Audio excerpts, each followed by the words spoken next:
Welcome back to the Sleep Code Historian. I'm glad you're here tonight. Find a comfortable position wherever you've settled tonight. Let your body soften into it. Let the day's noise drift a little further away. There's nothing you need to do right now.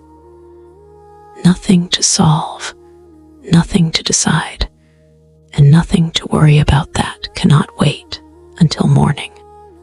Tonight, we continue our World's Silent Empire series, and this chapter may be the strangest one we have visited yet. Not because the events are difficult to follow, but because the story itself feels almost impossible the first time you hear it. Tonight's journey is called Company Rule. When corporations became governments, it is a story about power, about how authority that once belonged to kings and emperors slowly, deliberately, and almost invisibly passed into the hands of merchants, directors, and shareholders. It is a story about how a charter signed in London became a license to trade, then a license to fortify, then a license to tax, judge, punish, and rule.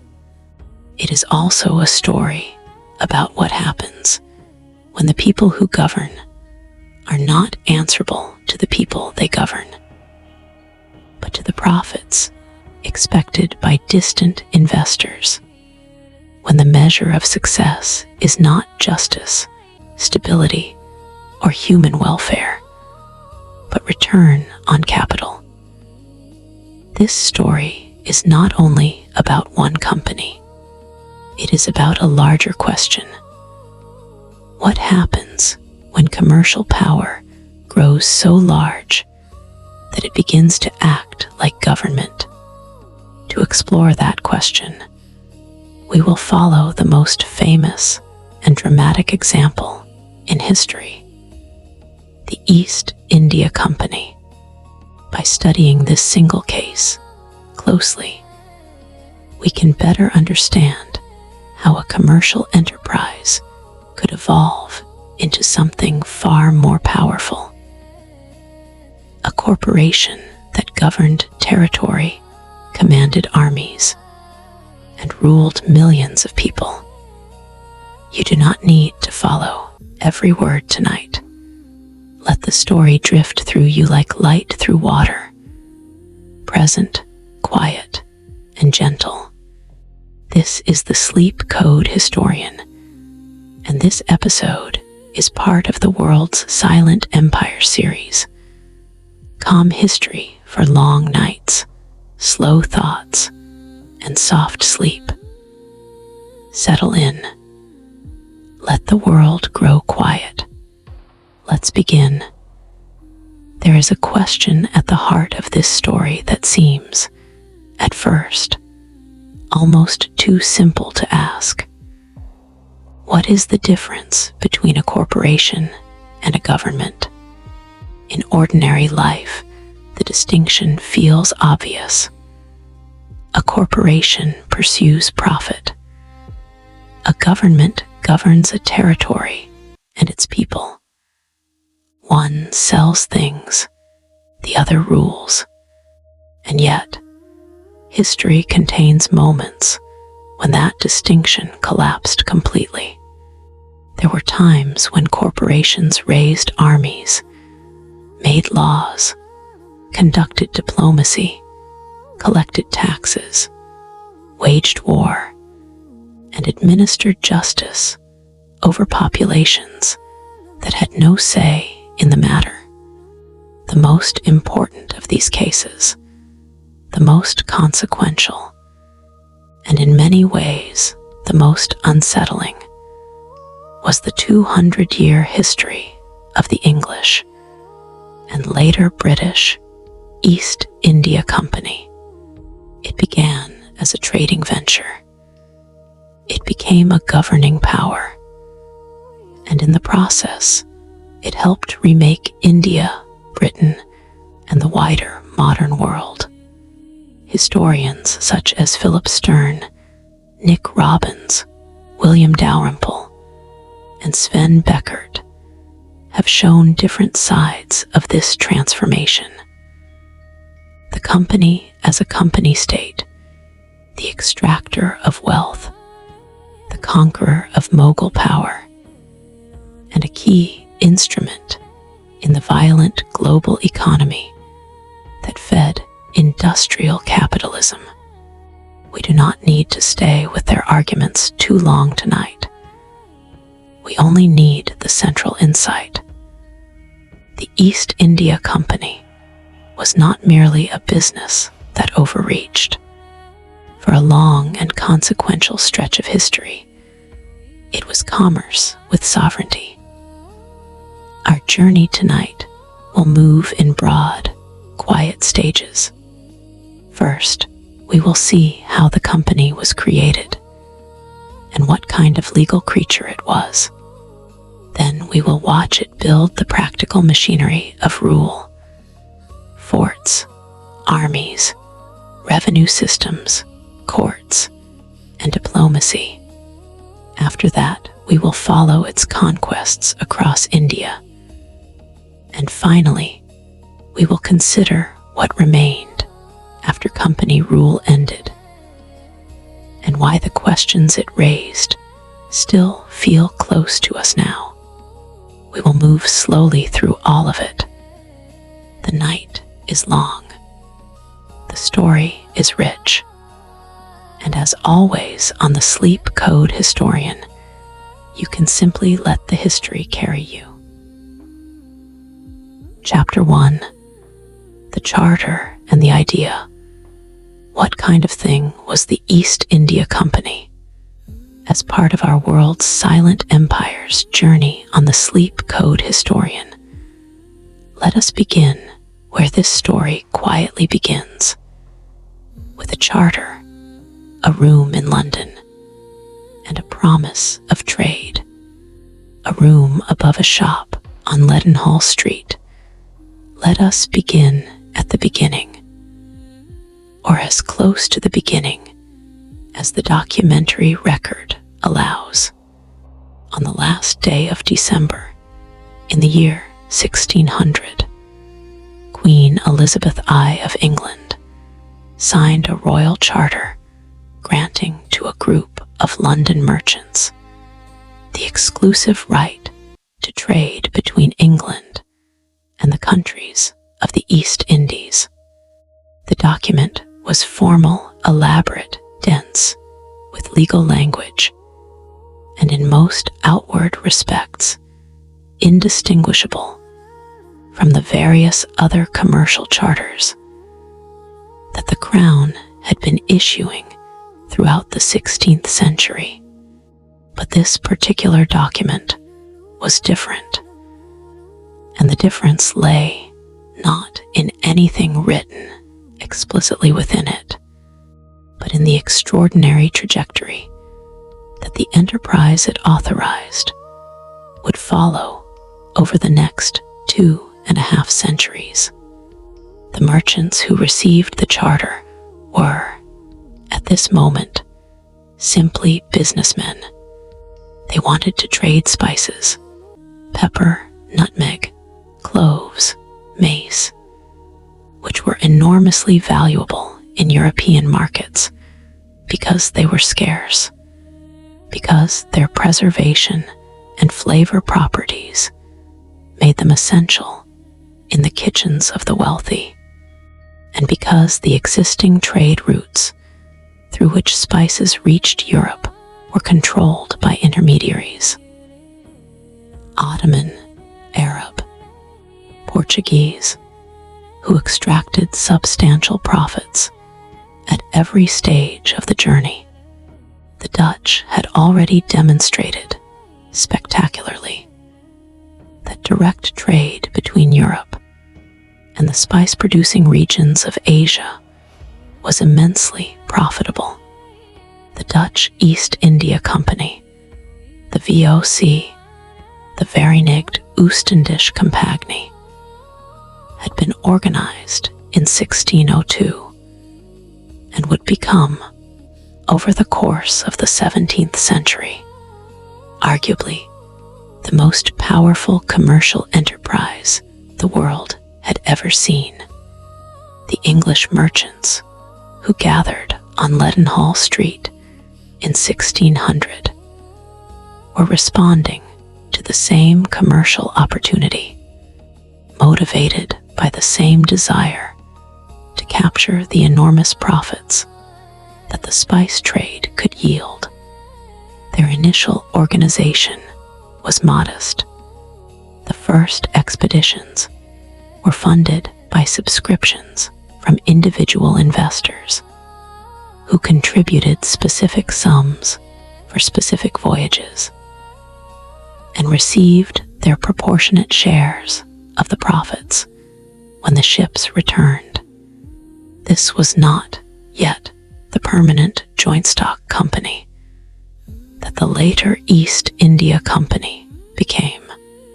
It was a series of separate ventures, organized under a common charter, with investors choosing their level of participation voyage by voyage. The organizational form evolved fairly quickly. By 1657, under Oliver Cromwell's Commonwealth, the company had reorganized as a genuinely joint stock corporation with permanent invested capital, tradable shares, and a more continuous organizational existence. This was a significant innovation. Instead of each voyage being a separate financial enterprise, the company now had a standing capital base that persisted from voyage to voyage, allowing for longer-term planning and the investment in fixed assets, warehouses, fortifications, local relationships that would prove essential to the company's eventual transformation into a governing power. Philip Stern's analysis of the company's early institutional history emphasizes something that conventional business history tends to overlook.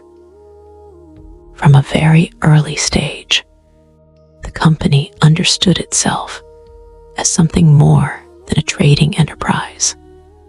The charter gave it authority not just to trade, but to govern its own employees and agents, to make rules, to enforce discipline, to adjudicate disputes within its own communities.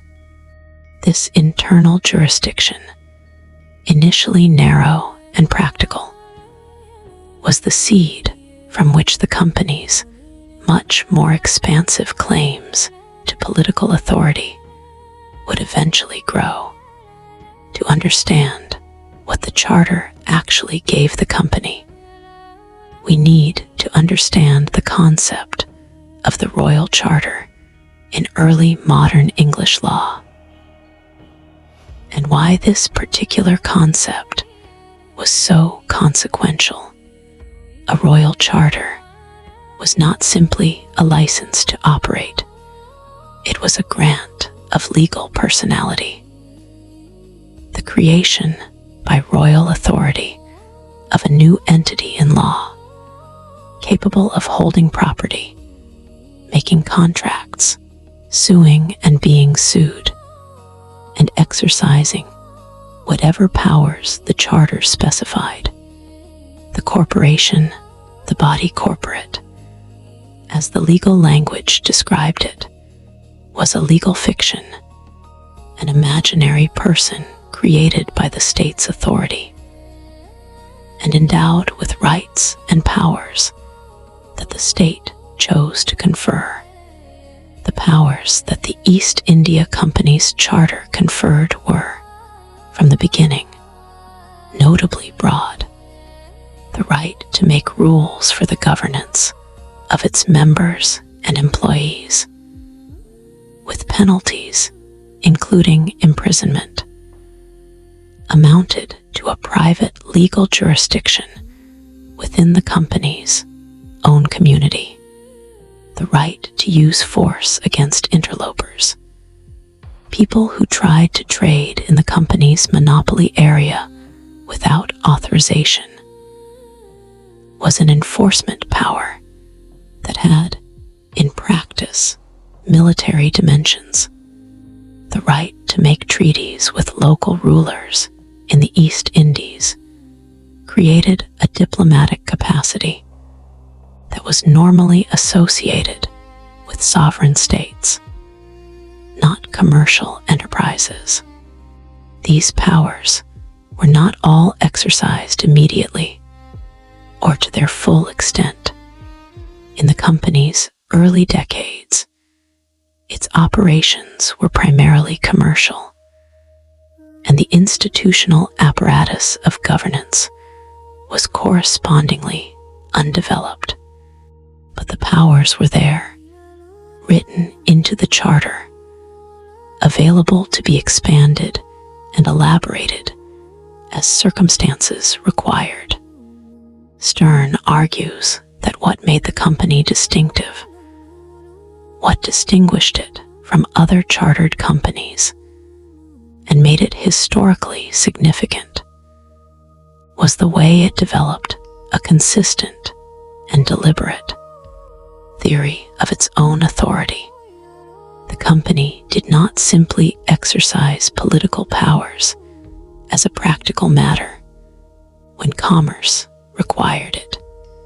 It developed intellectual frameworks, legal doctrines, and institutional practices that justified and formalized those powers, treating them as genuinely its own rather than as borrowed or derived from the crown. This self-understanding, as an entity with its own sovereign prerogatives, not merely an agent of the crown or commercial enterprise operating under royal license, was both the company's most remarkable institutional innovation and the source of many of the problems it would eventually produce. Philip Stern's concept of the company state is worth dwelling on because it captures something genuinely new about the institutional form that the East India Company represented. The concept of sovereignty, the supreme authority over a territory and its population, had been in European political thought since at least the 16th century, associated primarily with territorial rulers, kings, princes, and the emerging national states of the early modern period. Sovereignty was exercised over people by virtue of their presence in a territory, and it was held by entities whose primary self-definition was political rather than commercial. The East India Company was different in kind from this model. It was, at its core, a commercial enterprise, an association of investors united by the pursuit of profit, governed by the logic of return on capital. But it exercised, in the territories where it operated, powers that were indistinguishable from sovereignty. The power to make law, to levy taxes, to maintain armed force, to conduct diplomacy, and to administer justice. How was this combination, commercial identity, sovereign powers, possible? And what did it mean for the people subject to it? The answer to the first question lies partly in the institutional flexibility of the Charter Corporation, and partly in the specific political geography of the Indian Ocean world in the 17th and 18th centuries. The Mughal Empire, at the height of its power under Akbar, Jahangir, and Shah Jahan, was one of the most sophisticated and powerful political systems in the world. But it was also a system that operated through layered hierarchies of authority. The emperor at the top, beneath him subadars, and nawabs governing provinces and regions with considerable local autonomy. Beneath them, local rulers and zamindars, landholders, with their own jurisdictional claims. The East India Company fitted itself into these layers, initially as a petitioner, seeking the emperor's favor for trading rights, establishing its factories, trading posts in port cities like Surat and Madras and Calcutta under agreements with local Mughal officials. The company paid tribute, sought Farman's imperial orders granting commercial privileges, and operated formally as a guest of the Mughal system, but from within this position of apparent subordination. The company was simultaneously building the institutional apparatus of an independent political entity. Its factories were fortified. Its employees were armed. It maintained local alliances and relationships that were, in embryonic form, the diplomatic networks of a state, and it consistently developed and defended legal doctrines, asserting that its authority over its own employees, agents, and the territories of its settlements derived from its charter, from its English corporate identity, rather than from any permission or delegation from the Mughal emperor. This was, from the perspective of Mughal political theory, an extraordinary claim. The emperor was the source of all legitimate authority within his domain. The idea that a group of foreign merchants could exercise jurisdiction, make law, punish people, adjudicate disputes within his territory on the basis of a document issued by a distant monarch the emperor had never met, was not merely legally unusual. It was politically incoherent from within the Mughal framework, but the company pressed the claim persistently, and the practical power it accumulated over time gave the claim a reality that legal theory could not fully support, but could not entirely dismiss either. By the time the Mughal Empire had weakened sufficiently that the company's military power could be brought to bear directly on the question of political authority, the institutional and intellectual infrastructure of company state had been under construction for a century. The transition from commercial enterprise to governing power, when it came, had a long institutional prehistory before following the English company's specific trajectory. It is worth pausing to look at its Dutch counterpart, the VOC, which represents both a parallel development and an instructive contrast. The VOC was established in 1602 just 2 years after the English Company, and it was from the beginning a more powerful and more deliberately political entity. Its charter explicitly granted it the authority to make war, conclude treaties, and establish fortifications in Asia. Powers that the English Company's charter implied, but did not always make explicit.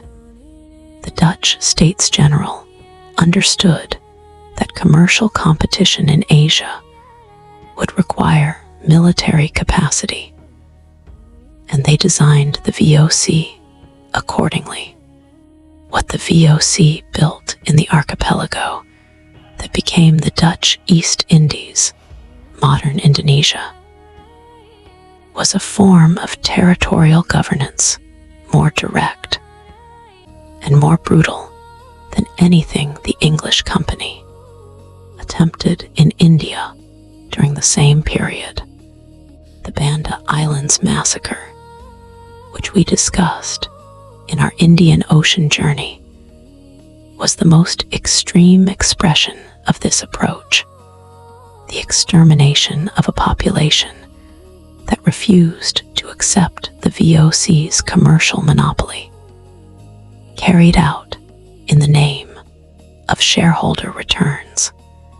But the VOC also built legal institutions, administrative apparatus, and a form of territorial sovereignty that was, in its essential structure, a corporate state.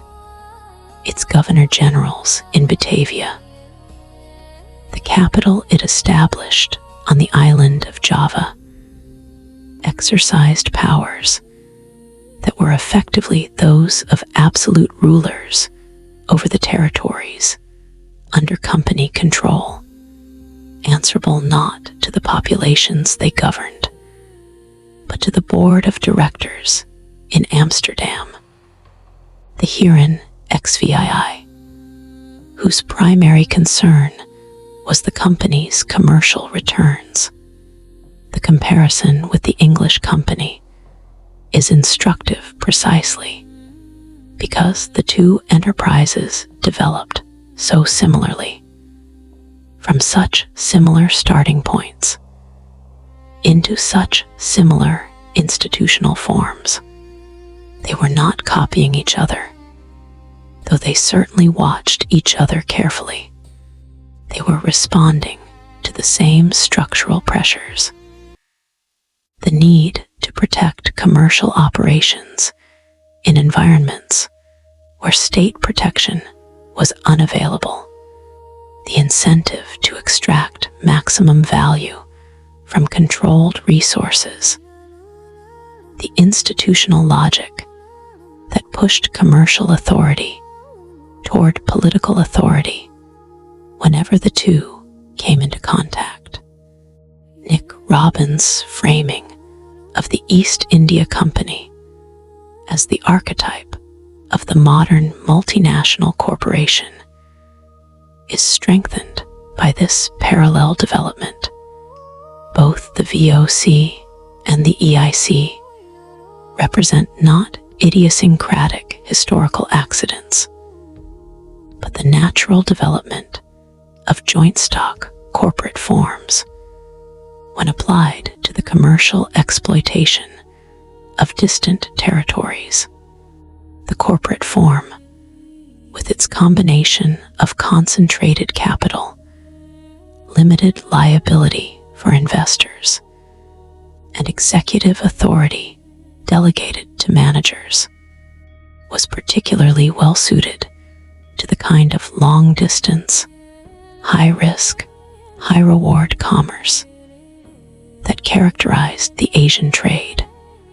And when that commerce required political and military capacities, the corporate form proved equally well suited to developing and exercising them. Now, let's talk a bit about the capitalism war and the argument from Cotton.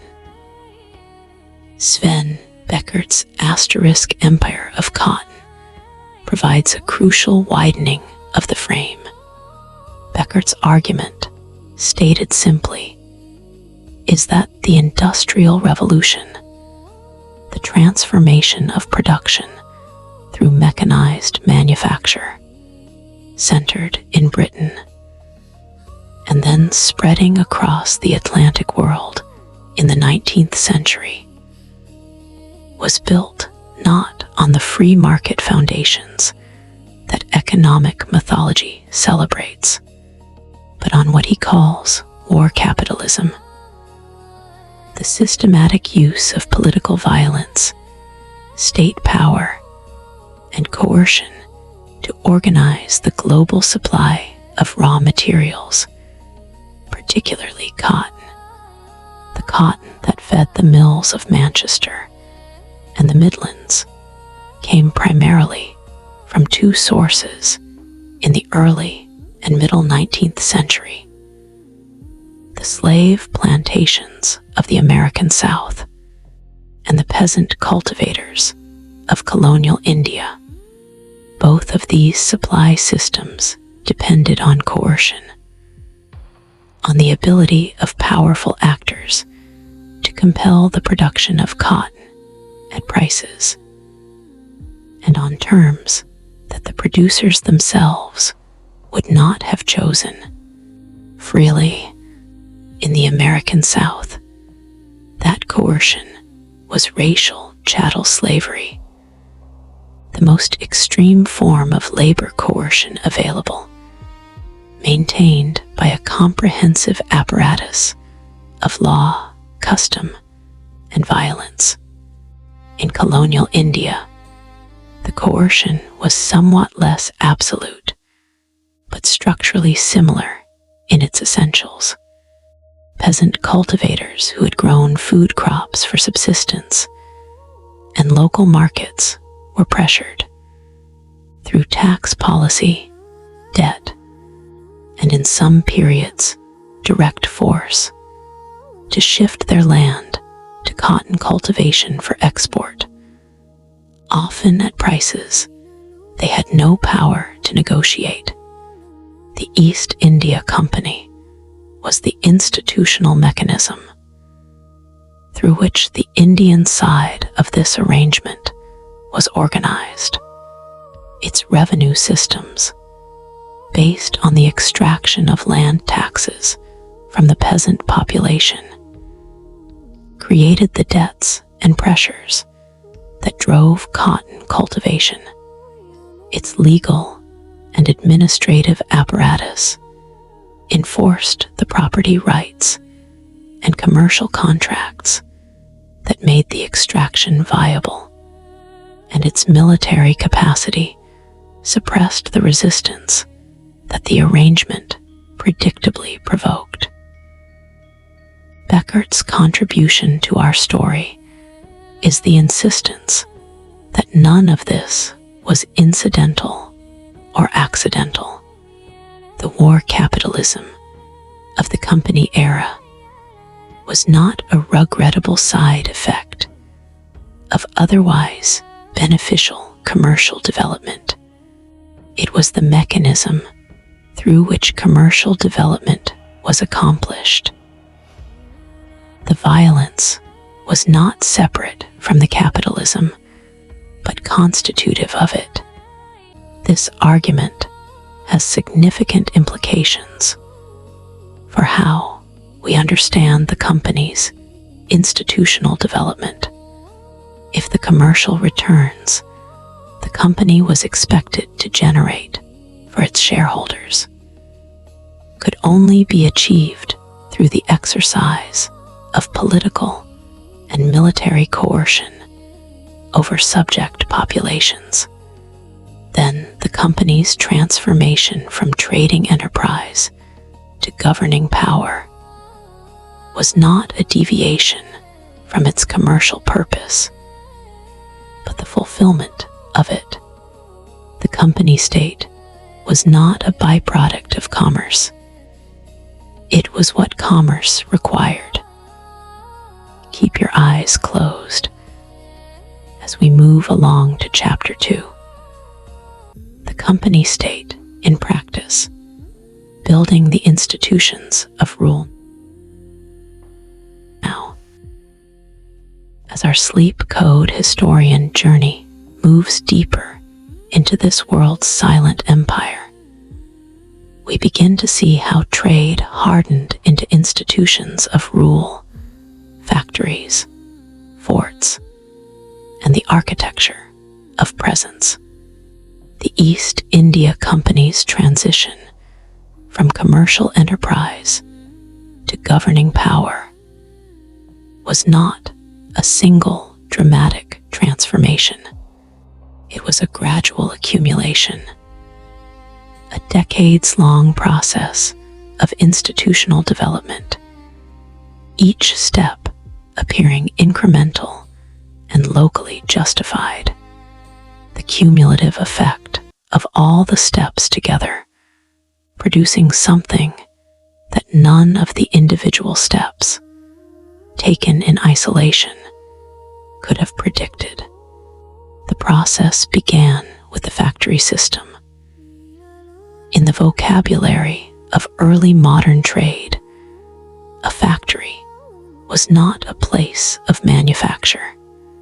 It was a trading post, a permanent establishment in a foreign port where the company's agents, called factors, lived and worked, receiving goods from incoming ships, managing local commercial relationships, storing inventory, and transacting the business of the trade.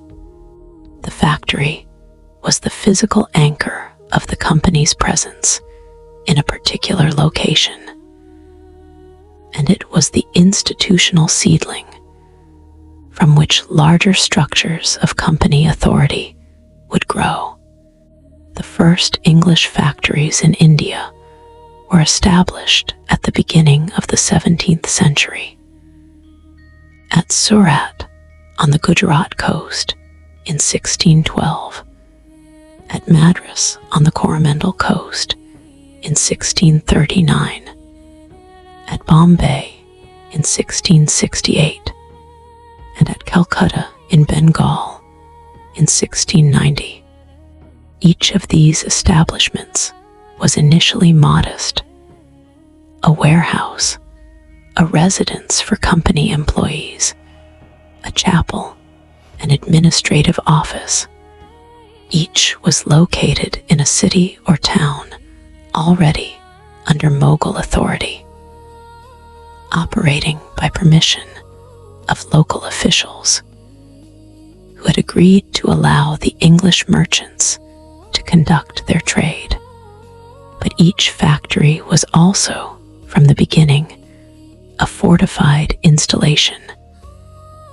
The warehouses had walls. The residences were defensible. The settlements were laid out with an eye to security as much as commercial convenience. This was, in part, a practical response to the real dangers of operating in environments where piracy, political instability, and commercial rivalry could turn violent without warning. But it was also an expression of the company's self-understanding as an entity that maintained its own security, rather than depending entirely on the protection of local authorities. The fortification of company factories was a point of persistent friction with Mughal authorities, who correctly understood that a fortified European settlement within their territory was a potential military challenge, rather than simply a commercial convenience. There were periodic confrontations over company fortifications, the most dramatic being the Anglo-Mughal War of 1680–1690, in which the company's attempt to expand its military presence in Bengal led to its temporary expulsion from that region. The company's eventual return, on somewhat more modest terms, showed both the limits of its military power in this early period and the Mughal authorities' continued ambivalence about whether the commercial benefits of allowing English trade outweighed the political risks. What the factory system produced over time was a network of company territorial presence across the Indian coastline, each node small and dependent on Mughal tolerance individually, but collectively constituting a framework of physical installations, local relationships, commercial intelligence, and armed capacity that was qualitatively different from the position of a purely commercial actor. To understand how a trading company became a governing empire, we must examine one crucial force behind its rise: the military power of the East India Company.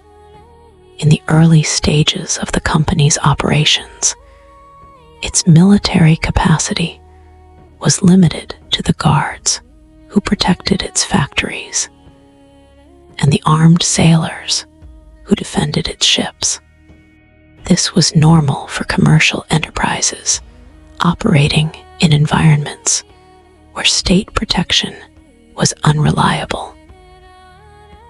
The VOC had similar arrangements, and so did other European trading companies operating in Asia and Africa. But as the company's commercial interests expanded, and as the political landscape of India became more fluid in the aftermath of Mughal decline, the logic of military expansion became compelling in ways that proved impossible to resist. The process worked roughly like this.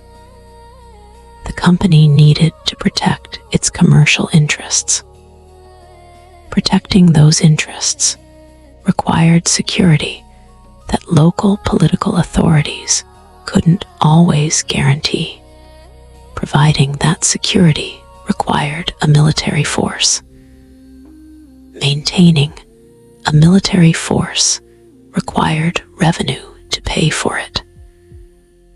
Revenue required taxable territory. Acquiring taxable territory required military expansion. And military expansion created new commercial interests that required further military protection. This cycle, commerce driving security, driving military expansion, driving revenue extraction, driving further expansion, is the engine that powered the company's transition from trading company to territorial empire. It was not, for the most part, planned or intended in advance. It was the logical unfolding of a set of institutional incentives that consistently pointed in the direction of more military capacity, more territorial control, and more revenue extraction. The company's army grew from a few hundred guards in the early 17th century to a force of several 100,000 by the mid-19th. It was, for most of this period, larger than the British Army proper, and in some periods considerably larger. At its peak, the company's forces included roughly 200,000 soldiers, a mix of European officers, British soldiers on loan from the Crown, and most importantly, Indian soldiers, known as sepoys, recruited from various regional populations and trained in European military methods.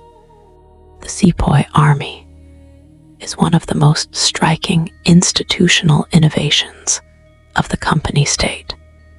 By recruiting and training Indian soldiers to fight in the service of a foreign commercial enterprise, the company created a military force that was both highly effective, drawing on the martial traditions and local knowledge of Indian soldiers, and structurally designed to suppress Indian political opposition to company rule. The sepoy army was, in effect, a mechanism through which India's own military capacity was turned against its own political independence. William Dalrymple's account of the company's military campaigns in the 18th century is particularly vivid on this point. The battles through which the company established control over Bengal, the Deccan, Mysore, and eventually the Punjab were not contests between a superior European civilization and a primitive local one. They were contests between sophisticated political and military systems, in which the company's advantages were primarily institutional. The ability to concentrate capital, discipline a large multi-ethnic army, and sustain campaigns over extended periods, rather than technological or cultural. The moment that most clearly marks the transition from trading company to governing power is not a military victory. It is a revenue grant. So let's talk about the revenue system and how taxation became governance. In 1765, following the company's victory at the Battle of Buxar and the subsequent negotiations with the weakened Mughal Emperor Shah Alam II, the company received the Diwani, the right to collect land revenue, in the three provinces of Bengal, Bihar, and Orissa. This was, in the formal language of Mughal administration, a grant of fiscal authority over a territory and its population. It was not a grant of sovereignty in the full sense. The company continued to acknowledge nominal Mughal suzerainty for decades, but it was the functional core of sovereignty, the power to extract resources from a governed population. The territory, whose revenues the company now controlled, was enormous. Bengal, Bihar, and Orissa together comprised one of the most densely populated and economically productive regions of the world. The Bengal Delta, one of the most fertile agricultural regions on Earth, produced rice, cotton, silk, and other commodities that were valuable both for local consumption and for export. The population of this region was perhaps 30 to 40 million people, a number that dwarfed the population of England itself. The implications of the Diwani were immediately understood by those involved. The company was no longer simply a trading enterprise with commercial interests in Bengal. It was the government of Bengal. exercising, in practical terms, the authority to tax, to determine land use, to set the terms on which agricultural produce was grown and sold, and to enforce whatever policies it chose through the military power it now unambiguously possessed. Nick Robbins' analysis of the revenue system that the company operated in Bengal in the years following the Diwani is one of the most damning indictments in his book. The system that the company inherited was a sophisticated Mughal revenue apparatus calibrated over generations to extract a sustainable share of agricultural production without destroying the productive capacity of the land or the viability of the cultivating population. The company's managers, many of them young men with no experience of agriculture, no knowledge of local conditions, and powerful incentives to maximize short-term revenue, applied the system with a combination of ignorance and avarice that proved catastrophic. Revenue demands were raised far beyond sustainable levels. Collectors who failed to deliver the required amounts were replaced. Local zamindars, who had traditionally mediated between the revenue administration and the cultivating population, were bypassed or pressured into compliance. The disruption of the traditional revenue relationships, combined with a severe drought in 1769-1770, produced the Bengal famine of 1770, one of the most catastrophic events in Indian history.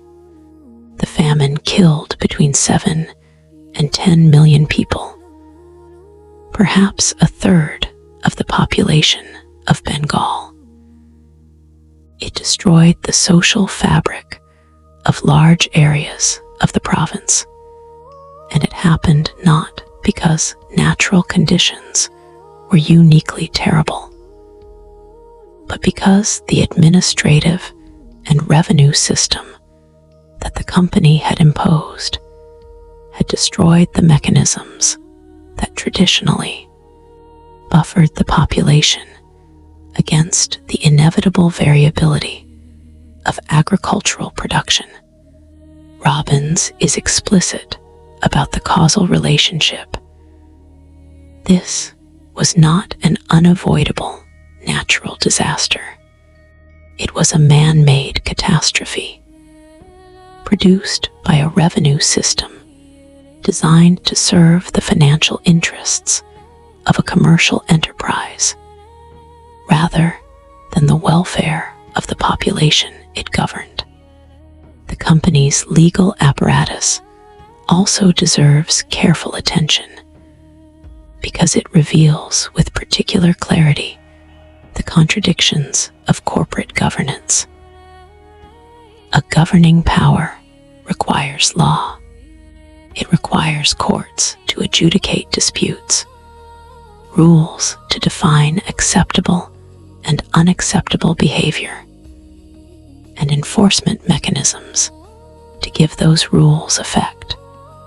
The East India Company, as it developed into a governing power, built all of these institutions, and the form they took reflected the company's dual identity as both a commercial enterprise and a governmental authority.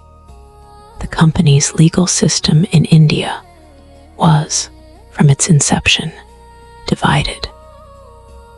English residents of company settlements were subject to English law, administered by company courts. Indian subjects were subject to local customary law. Hindu law for Hindus, Islamic law for Muslims. Also administered by company courts, with company-appointed judges who were, for most of the 18th century, not lawyers, but administrators with no particular legal expertise. This division was not a principled implementation of legal pluralism. It was a practical arrangement that served company interests in the most direct way available. English law protected English property and English persons. Local law governed the mass of the Indian population in ways that were too complex and too locally varied for the company to manage directly. The company's interest was less in administering justice to its Indian subjects than in maintaining social order sufficient to support commercial operations. The most famous attempt to rationalize the company's legal system was Warren Hastings's Judicial Plan of 1772, which established district civil and criminal courts across Bengal and attempted to codify the applicable rules of Hindu and Muslim law for the guidance of company judges. The ambition was significant: to create a legal system that could provide predictable, consistent justice to a population of tens of millions across a vast territory. The execution was inevitably more complicated. The codification of Hindu and Muslim law required translation, interpretation, and selection from enormous bodies of highly varied regional and textual traditions. Processes that inevitably imposed external frameworks on living legal traditions and produced results that served administrative convenience rather than the communities they purported to represent. The appointment of company servants as judges without legal training and with career incentives that had nothing to do with the quality of their judicial decisions produced a system in which justice was unpredictable and corruption was endemic. Philip Stern's analysis of the company's legal institutions emphasizes the degree to which they were expressions of the company's self-understanding as a sovereign power with its own legal personality. The company was not simply applying English law to Indian territories or adapting local law to its administrative needs. It was constructing a new legal order, one in which company authority was the foundational source of legal validity, and in which the rights and obligations of subjects derived from their relationship to the company state, rather than from any pre-existing legal or customary framework. This was, in effect, a legal revolution carried out not by a constitutional convention or a legislative assembly, but by the administrative decisions of a commercial enterprise whose primary accountability was to its shareholders. One of the more intellectually interesting dimensions of the company state is its diplomatic practice. The set of relationships it maintained with Indian rulers, Mughal officials, and other European powers that had the form, and in many respects the substance, of international diplomacy. The company sent and received ambassadors. It negotiated and signed treaties. It used the vocabulary of diplomacy: sovereignty, alliance, tribute, neutrality, in ways that presupposed its own status as a sovereign power capable of entering into binding agreements with other sovereign powers. From the perspective of English law and the company's charter, this was entirely legitimate. The charter explicitly authorized the company to make treaties in the East Indies. From the perspective of Mughal political theory, it was more ambiguous. The company was negotiating as though it were the sovereign equal of the emperor, which was precisely the kind of claim the Mughal court was unwilling to formally acknowledge, even as its practical capacity to resist it diminished.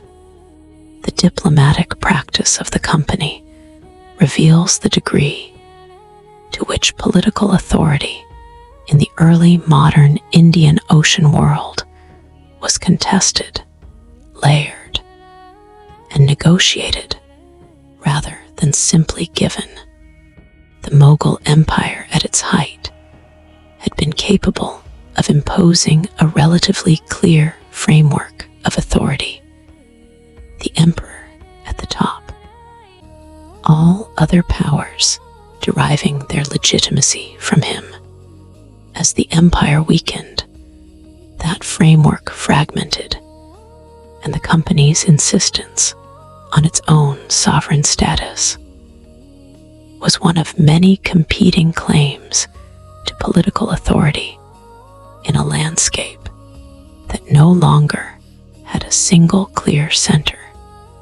Dalrymple's account of the diplomatic negotiations through which the company extended its power in the 18th century is particularly illuminating on this point. The company's diplomats were skilled at exploiting the divisions among Indian rulers, playing Nawabs against emperors, Maratha chiefs against Mughal successors, coastal trading states against inland agricultural powers. The treatises they signed with compliant rulers installed those rulers as company clients, recognizing their nominal authority while reserving real military and fiscal control for the company. The treaties they signed with resistant rulers were, in many cases, simply the diplomatic formalization of military conquest.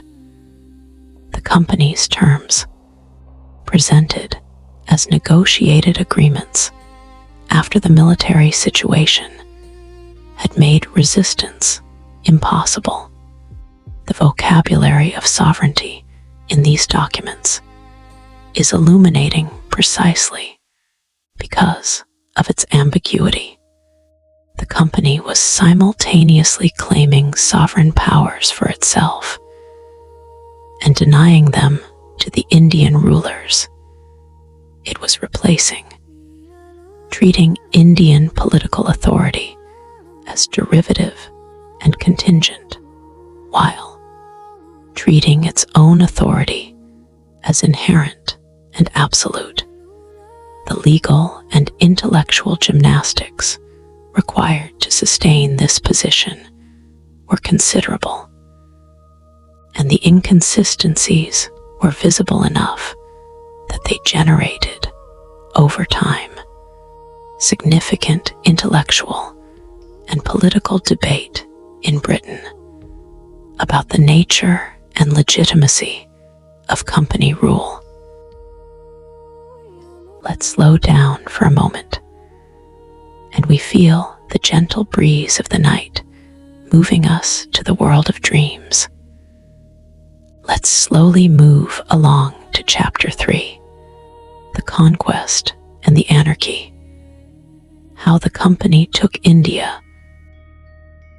And now the story darkens.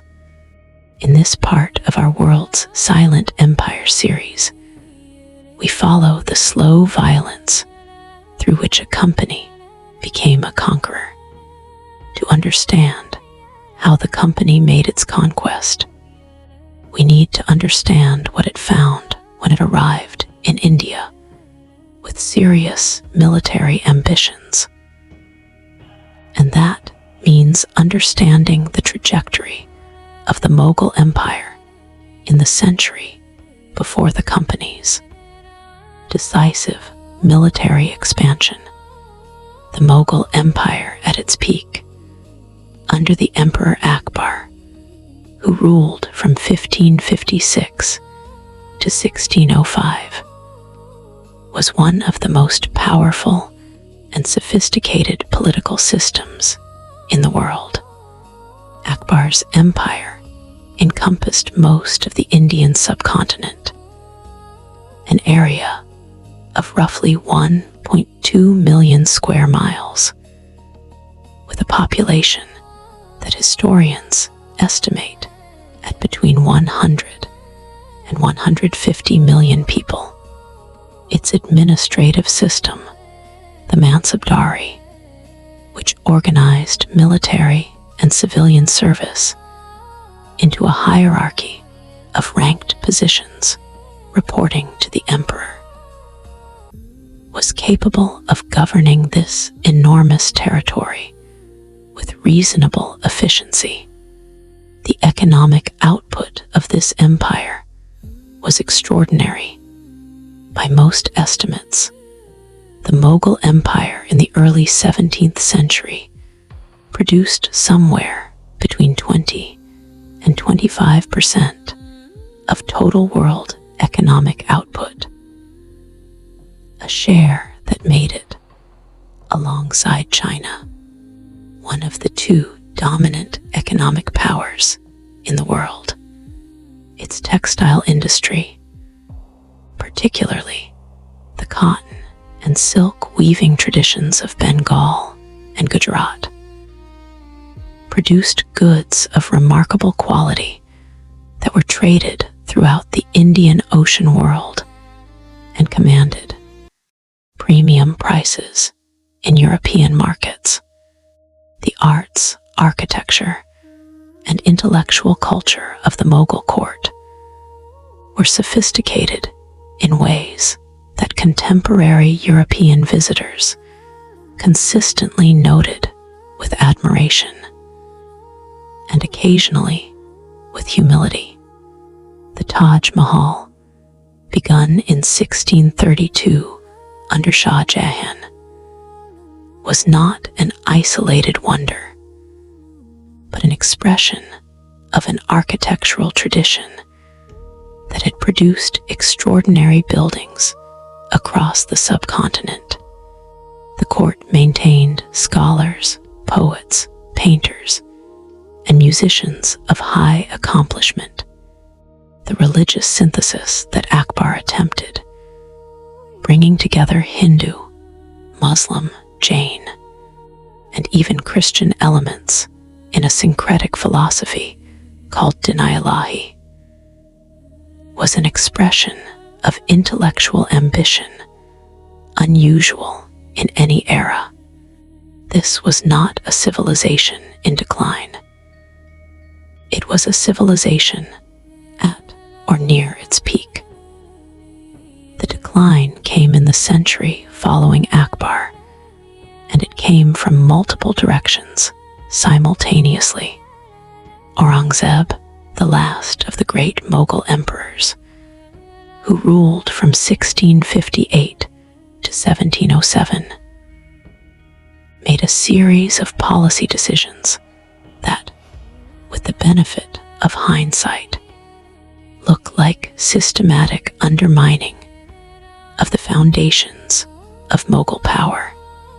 He reversed Akbar's policy of religious inclusivity, imposing the jizya, a tax on non-Muslims, and destroying Hindu temples, alienating the Hindu majority of the subcontinent and fueling the Maratha resistance that would eventually challenge Mughal authority across the Deccan Plateau. He spent the last 27 years of his reign in exhausting military campaigns in the Deccan, depleting the treasury, the army, and the loyalty of the provincial governors, whose cooperation the system depended on.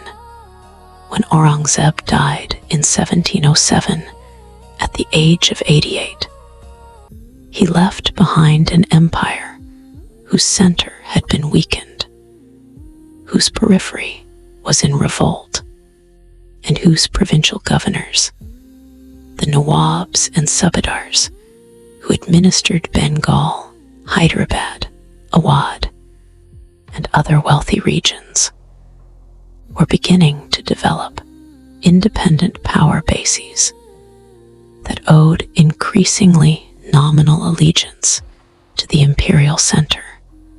The 18th century saw the progressive fragmentation of Mughal authority. A series of weak emperors succeeded Aurangzeb. Nader Shah of Persia invaded in 1739 and sacked Delhi, carrying away the peacock throne and an enormous quantity of treasure. The Maratha Confederacy expanded its power across central India. Regional powers, the Hyderabad Nizam, the Nawabs of Bengal, the rulers of Mysore and Travancore, consolidated independent authority in their territories. The Mughal emperor retained a kind of theoretical sovereignty. His name appeared on coins. Friday prayers were said in his name, and political legitimacy in much of the subcontinent was still formally derived from his authority. But the practical power to govern, to tax, to defend territory had dispersed into a complex landscape of competing and partially independent successor states. This was the landscape into which the East India Company projected its military and political ambitions in the second half of the 18th century. Not a unified empire to be conquered whole, but a fragmented political order, full of shifting alliances, disputed successions, and mutual vulnerabilities that a well-financed, well-organized, and strategically patient actor could exploit with extraordinary effectiveness. The conventional starting point for the company's imperial career in India is the Battle of Plassey in 1757, a military engagement that was, by the standards of the era, relatively modest in scale, but which had consequences entirely disproportionate to its immediate military significance. The background requires some context. Bengal in the 1750s was governed by the Nawab Suraj ad-Dawla, a young man who had come to power in 1756 and who was, from the moment of his accession, deeply suspicious of the company's growing military presence in his territory. The company had been fortifying Calcutta in ways that exceeded what Suraj considered acceptable for a commercial establishment operating under his authority. When he ordered the fortifications dismantled and the company refused, he marched on Calcutta and captured the city. The British response to the fall of Calcutta, the dispatch of a military force under Robert Clive from Madras, and the subsequent military and diplomatic campaign to restore company power, led through a combination of military action, bribery, and conspiracy to the Battle of Plassey and the installation of Mir Jafar, one of Suraj's generals, as Nawab in exchange for enormous financial concessions to the company and its officers. What happened at Plassey was not, in the strict military sense, a great battle. Suraj's forces were considerably larger than Clive's.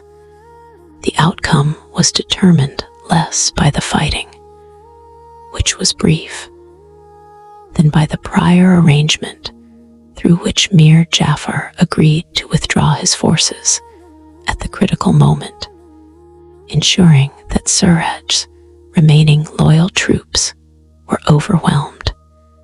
This was corporate statecraft in the most literal sense. The company had not simply defeated a military opponent on the battlefield. It had organized a conspiracy that replaced an unfriendly ruler with a friendly one, using the promise of military backing and the payment of substantial bribes to key conspirators. The victory at Plassey was the conclusion of a political operation that had been underway for months before the battle. The financial consequences of Plassey were immediately enormous. Mir Jafar paid the company and its officers what Dalrymple estimates as the equivalent of several billion modern pounds. A transfer of wealth from the treasury of Bengal to the company and its agents that constituted one of the largest single acts of financial extraction in history. Robert Clive alone received gifts valued at perhaps £2.5 million, an amount that would make him one of the wealthiest men in England. Nick Robbins' analysis of the financial flows following Plassey is damning in its precision. The Bengal treasury, which had been one of the wealthiest in the world, was systematically drained. Successive Nawabs, each installed by the company, and each required to pay for the privilege of their installation, depleted the provincial finances to the point where the revenue system itself began to break down. The extraordinary financial extraction that followed Plassey was, in Robbins' account, the immediate cause of the conditions that led to the Bengal famine. Not because the famine was intended, but because the financial demands made on Bengal's economy left no buffer against the agricultural shortfall that drought produced. Perhaps no figure reveals the connection between institutional incentives and individual behavior more clearly than Robert Clive, known in his own time by the honorific Clive of India. Clive arrived in India as a company writer, a junior administrative employee. In 1743, he was unhappy in the clerical work, showed early aptitude for military organization, and was given command of a small force that he led with remarkable audacity in the conflicts of the 1740s and 1750s. His victory at Arcot in 1751, where he held a fort against a numerically superior French-backed force, made his reputation and established him as the company's most effective military commander. What made Clive historically significant, however, was not just his military skill, but the way he understood and exploited the opportunities that his position offered for personal enrichment. The company's officers were, throughout most of the 18th century, paid relatively modest official salaries. The implicit understanding was that the real rewards of company service lay not in the salary, but in the opportunities for private trade and the gifts and commissions that came with exercising authority in a wealthy and politically complex environment. Officers were expected to use their positions to enrich themselves up to a point. The question of where legitimate opportunity ended and unacceptable corruption began was one the company never satisfactorily resolved. Clive, after Plassey, did not exercise significant restraint. The gifts he received from Mir Jafar were enormous by any standard.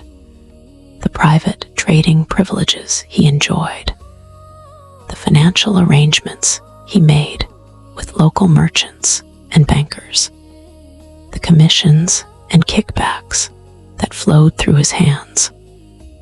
All of these added to a fortune that was genuinely extraordinary.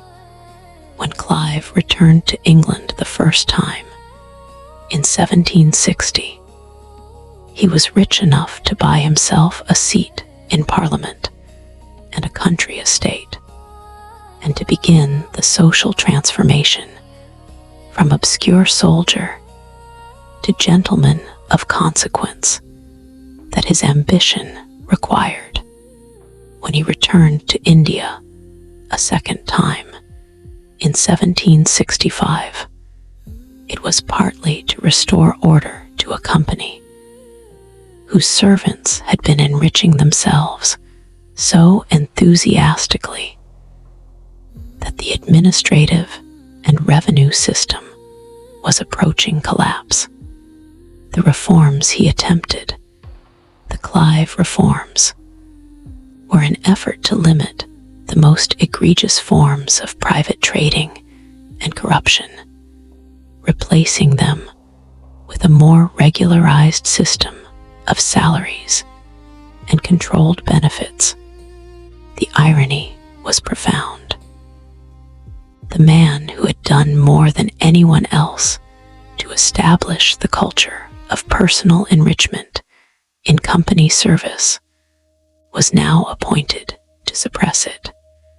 His partial success and the continuing pressure of the same incentives that had driven his own behavior suggests the structural depth of the problem. It was not that company servants were unusually venal. It was that the institutional structure they operated within consistently rewarded the behavior that Clive's reforms were trying to suppress. The moment that most clearly marked the company's transformation from a trading enterprise into a governing power came in 1765, when it received what was known as the Diwani, the right to collect land revenue across the wealthy provinces of Bengal, Bihar, and Orissa. After receiving the Diwani, the company faced a practical problem. It now had the right to collect revenue in Bengal, Bihar, and Orissa, but it lacked the administrative capacity to actually do so through its own officials across the vast territory in question. The company's servants were merchants and soldiers, not revenue administrators. The local knowledge, the linguistic capacity, and the administrative networks required to run a functioning revenue system across Bengal were held by Indian officials who had served the Nawabs and the Mughal revenue administration. The company's solution was the dual government. The company would hold the Diwani, the fiscal authority, while the Nawab would retain the Nizamat, the nominal political authority, and the responsibility for civil administration. In practice, this meant that the company collected the revenue while the Nawab maintained order. The company got the money, the Nawab got the responsibility for the consequences. This arrangement was, from the company's perspective, elegant. It extracted revenue while minimizing the administrative burden, and crucially, while maintaining a layer of nominal Indian authority that could serve as the visible face of governance. If the revenue administration was brutal or destructive, the Nawab was formally responsible. If the civil administration failed to maintain order, the Nawab could be blamed. From the perspective of the governed population, the arrangement was catastrophic. The revenue administration that the company ran was answerable to no one in Bengal, not to the Nawab, who had no power over it, not to the company's board of directors in London, who were primarily interested in the financial returns and lacked the capacity to oversee the details of administration across thousands of miles, and certainly not to the population being taxed, who had no representative institutions and no legal means of holding the company accountable. This is the structural core of the problem that Philip Stern identifies in the company state. Governance without accountability. The company exercised sovereign powers, the power to tax, to deploy military force, to determine the conditions of agricultural production. But it was accountable for those powers only to its shareholders, who were separated from the consequences of company policy by both geography and the corporate structure of limited liability. Shareholders in London did not experience the famine in Bengal. They did not see the villages emptied, the bodies in the fields, the tax collectors arriving at doors where there was no food left to give. They saw dividend payments and share prices, the institutional structure that connected the company's decisions to the company's financial returns, filtered out everything that the financial returns did not capture. which included the lives and welfare of the population being governed. This is not a point about the particular wickedness of the company's shareholders. It is a point about institutional design, a governing power that is accountable only to the interests of its investors, rather than to the welfare of its governed population, will systematically prioritize investor returns over population welfare whenever the two conflict. The Bengal famine was not the result of unusual callousness. It was the predictable output of a governance structure designed for the wrong purpose. The revenues of Bengal changed everything. For the first time, the company had the financial strength to maintain large armies and project its power far beyond its trading settlements. Bengal was the company's first major territorial acquisition, but it was not the last.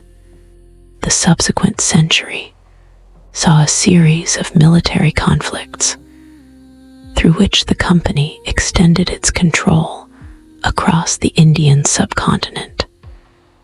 The Maratha Wars, the Mysore Wars, the conquest of Sindh and the Punjab, and dozens of smaller military operations that collectively produced the territorial empire that would be formally transferred to the British Crown in 1858. The logic of military expansion, as we've noted, was self-reinforcing. Each new acquisition created new frontiers that required defense, new revenues that could be used to fund further expansion, and new diplomatic and political relationships that inevitably produced new conflicts. The company's governors general in the late 18th and early 19th centuries, Cornwallis, Wellesley, Hastings, pursued expansionary policies with varying degrees of enthusiasm and justification, but all of them operated within an institutional framework that consistently rewarded expansion and provided no effective check on it. The Maratha Confederacy, a collection of Hindu warrior states that had grown to significant power in the power vacuum created by Mughal decline, was the most formidable military rival the company faced in India. The Marathas controlled large portions of central and western India, maintained sophisticated cavalry forces, and had, on several occasions in the 18th century, demonstrated the capacity to challenge the company directly. The three Maratha Wars, fought in 1775-1782, 1803-1805, and 1817-1818, were the longest sustained military campaign in the company's history. They were also, in Dalrymple's account, a revealing illustration of the company's methods. Military force was combined with diplomatic manipulation, exploiting the internal divisions of the Maratha Confederacy, making separate agreements with individual Maratha chiefs, using the company's financial resources to subsidize allies and bribe potential opponents.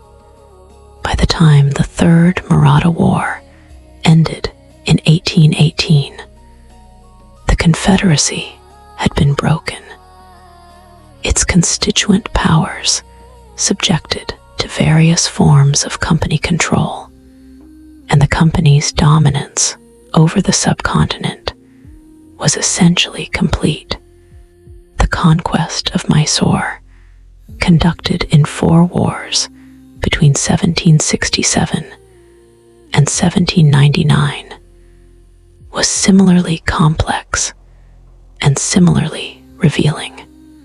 Hyder Ali and his son Tipu Sultan, the rulers of Mysore, were formidable opponents who had built a sophisticated state, developed effective military technology, and made alliances with the French that gave them access to European military expertise.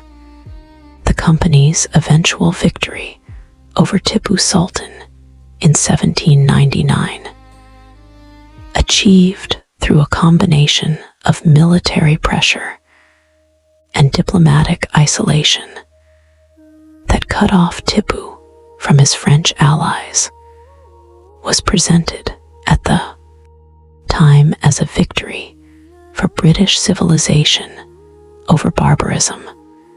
Dalrymple's reconstruction of the evidence challenges this framing sharply. Tipu Sultan was a sophisticated ruler whose state was, by many measures, more administratively competent than the company's. His interest in Western technology and governance forms. He maintained diplomatic contacts with the French revolutionary government, with the Ottoman Sultan, and with various other potential allies, reflected a genuine attempt to develop the military and administrative capacity to resist the company's expansion. His defeat was not a civilizational inevitability.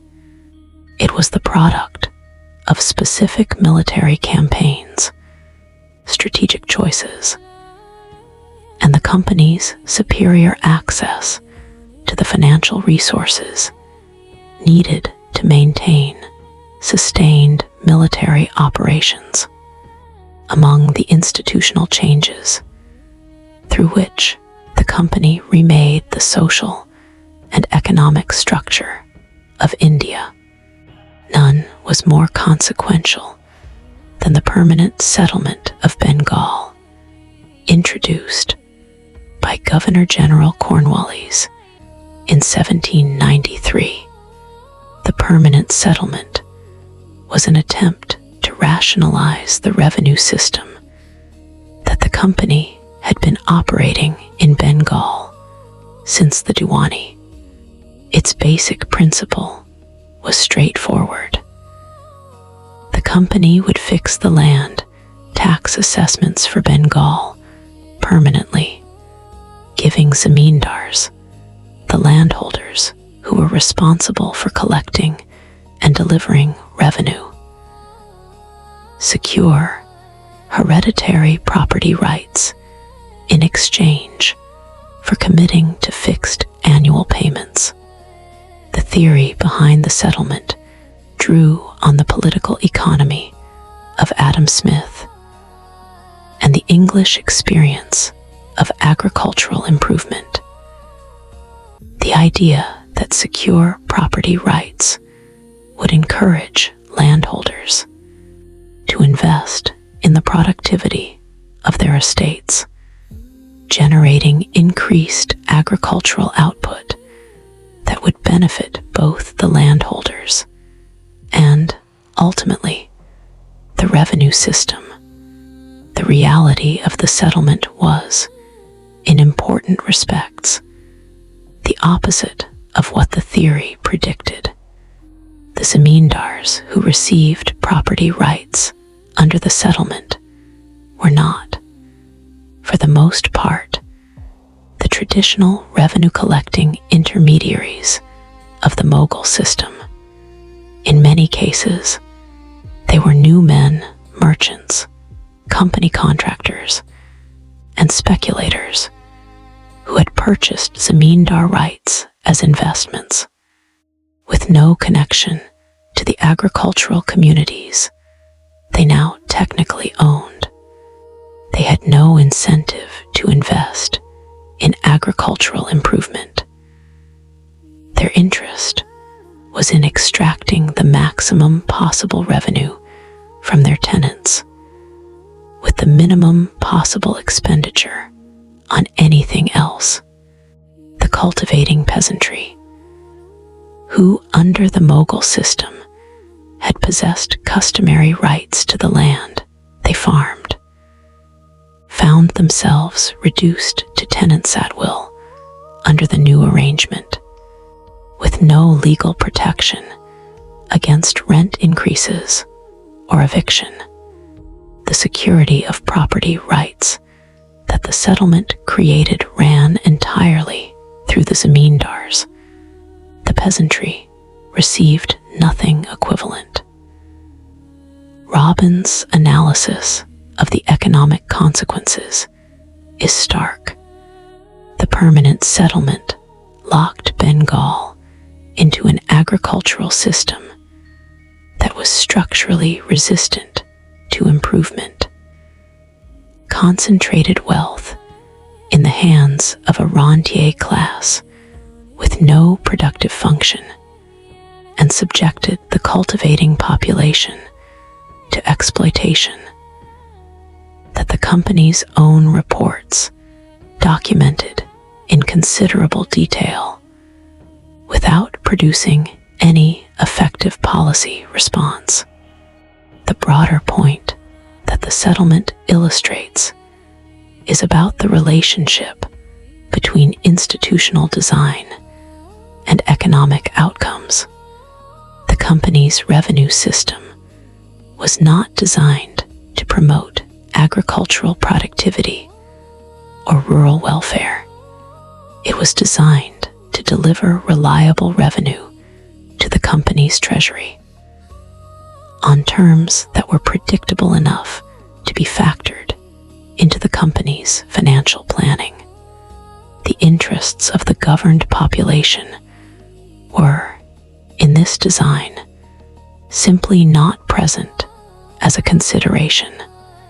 This is war capitalism in Becker's sense. The use of institutional power, property law, revenue administration, judicial enforcement, to extract economic surplus from a subject population, organized not by any principle of mutuality or exchange, but by the power of the governing authority to set and enforce the terms. Slow down, take a deep breath. Let your mind drift away to dreamland as we move along to our next chapter. From here, our sleep code historian journey widens outward, following the threads of cotton, opium, and industrial wealth across the world the company helped build. Chapter 4: Cotton, Capitalism, and the Making of the Industrial World. Now our story turns to cotton, and to the global system that linked the fields of India to the industrial mills of Lancashire. To understand the full significance of the company state, we need to follow the cotton. Sven Beckert's argument in Empire of Cotton begins with an observation that seems, at first, almost paradoxical. The Industrial Revolution, the event that is most often cited as the beginning of modern economic life, the foundation of the prosperity that the developed world now takes for granted, was built on systems of coercion and violence that were the antithesis of the free market principles that capitalist ideology celebrates. Cotton was the engine of the early industrial revolution. The mechanized spinning and weaving of cotton, developed in Lancashire and the English Midlands in the late 18th century, created the factory system that became the template for industrial production.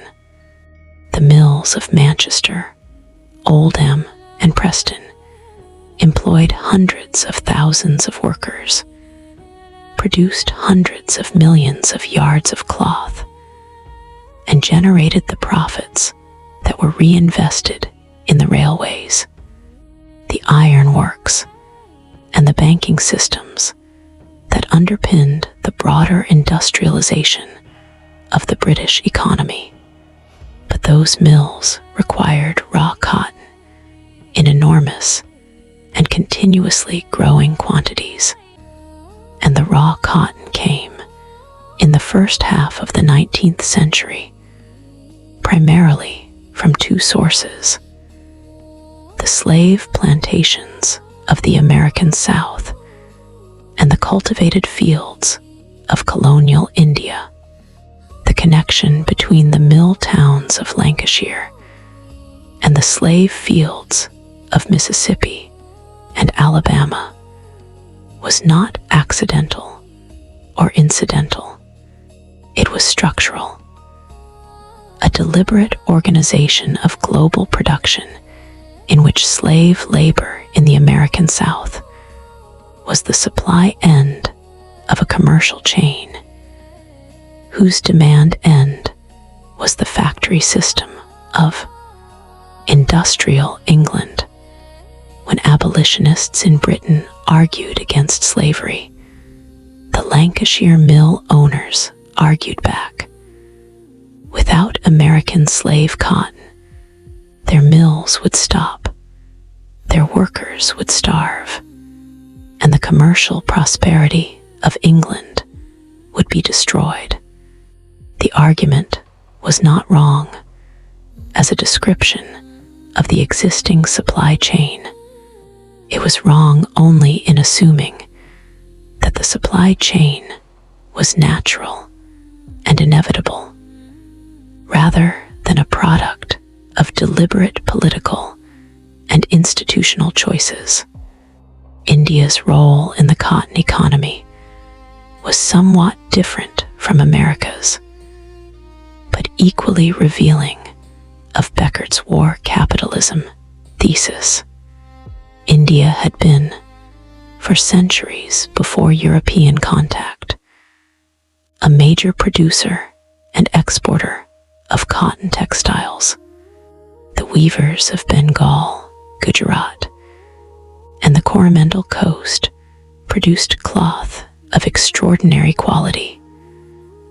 Fine muslins, colorful printed cottons, silk cotton blends that were traded throughout the Indian Ocean world, and from the 17th century onwards, imported in large quantities into European markets.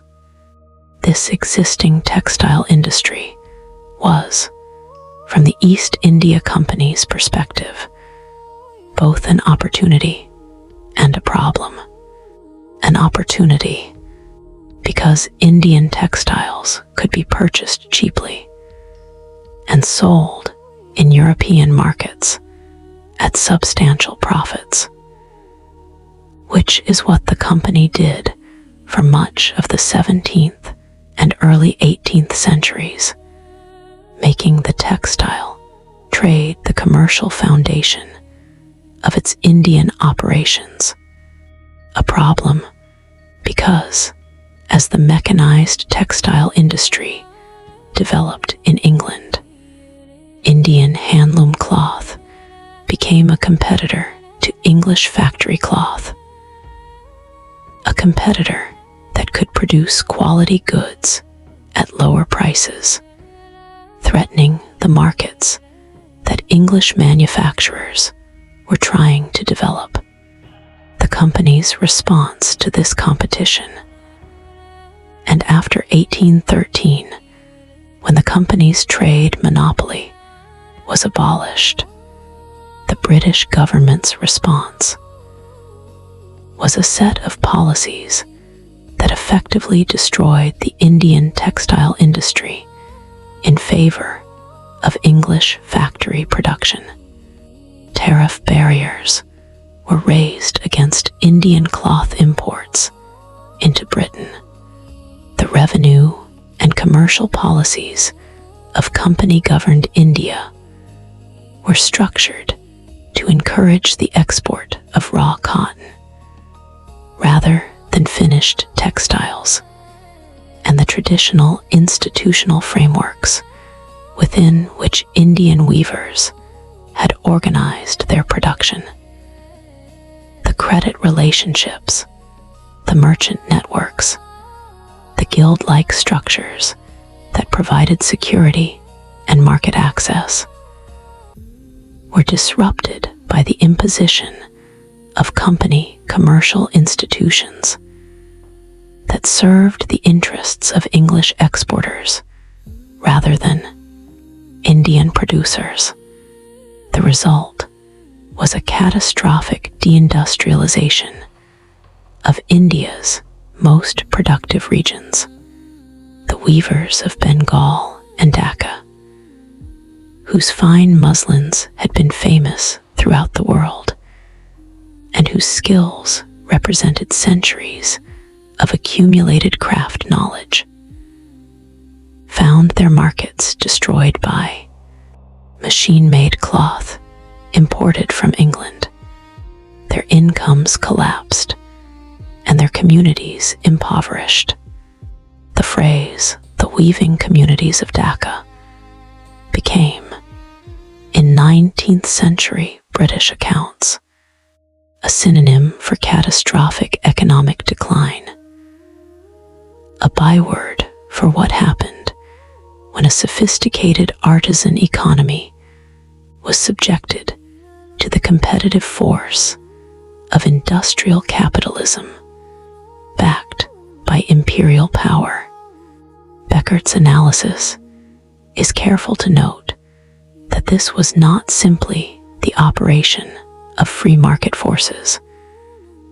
With more efficient industrial production naturally displacing less efficient artisan production, it was a politically organized outcome, achieved through tariff policies, commercial regulations, and the institutional power of a colonial administration that consistently prioritized the interests of English manufacturers over those of Indian producers. The destruction of Indian textile industries was not a market outcome. It was a policy outcome, driven by the same combination of commercial interest and political power that characterized every other dimension of company rule. Alongside cotton and land revenue, another crop began to play a central role in the company's economic system. Bengal would soon become the heart of a vast opium trade. Opium poppies were cultivated in Bengal and Bihar under a system that the company organized with considerable administrative sophistication. The company held a monopoly on opium production in its territories. Cultivators were required to sell their harvest exclusively to company agents at prices the company set. The processed opium was then sold at auction in Calcutta, primarily to merchants who shipped it to China. The China market was central to the company's financial calculations. The company needed Chinese goods, particularly tea, but also silk and porcelain, for the European market. But China, which produced everything it needed domestically, had relatively little interest in purchasing European or Indian goods. The trade balance ran persistently against the company, requiring it to pay for Chinese goods in silver. Opium solved this problem. Chinese consumers, particularly in the coastal and river port cities that were the nodes of China's commercial economy, proved willing to purchase Indian opium in significant quantities. By the late 18th and early 19th centuries, opium had become the primary mechanism through which the company balanced its China trade, exporting Bengali opium to pay for Chinese tea. The consequences for both China and Bengal were devastating. In China, the massive increase in opium availability, organized, financed, and distributed by the company and its commercial associates, produced a public health catastrophe of the first order. Opium addiction spread through Chinese society at every level, from laborers and artisans to officials and scholars. The silver outflow that paid for imported opium reversed the centuries-long inflow of silver that had been the foundation of the Chinese monetary system. The Qing government's attempt to suppress the opium trade, culminating in Commissioner Lin Sexu's destruction of a large consignment of British opium in 1839, led directly to the First Opium War, in which British military power forced China to accept the continuation of the opium trade as a condition of peace.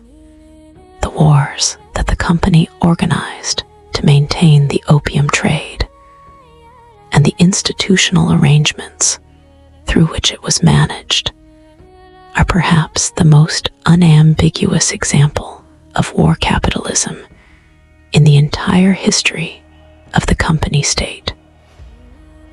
Organized violence deployed in the service of a commercial interest that was, by any ordinary moral standard, entirely indefensible.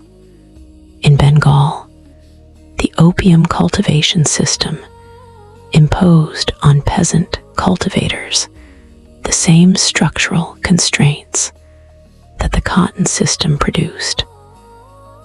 Compulsory cultivation of a cash crop for export at prices set by the company, with no alternative market and no legal protection against the company's commercial decisions.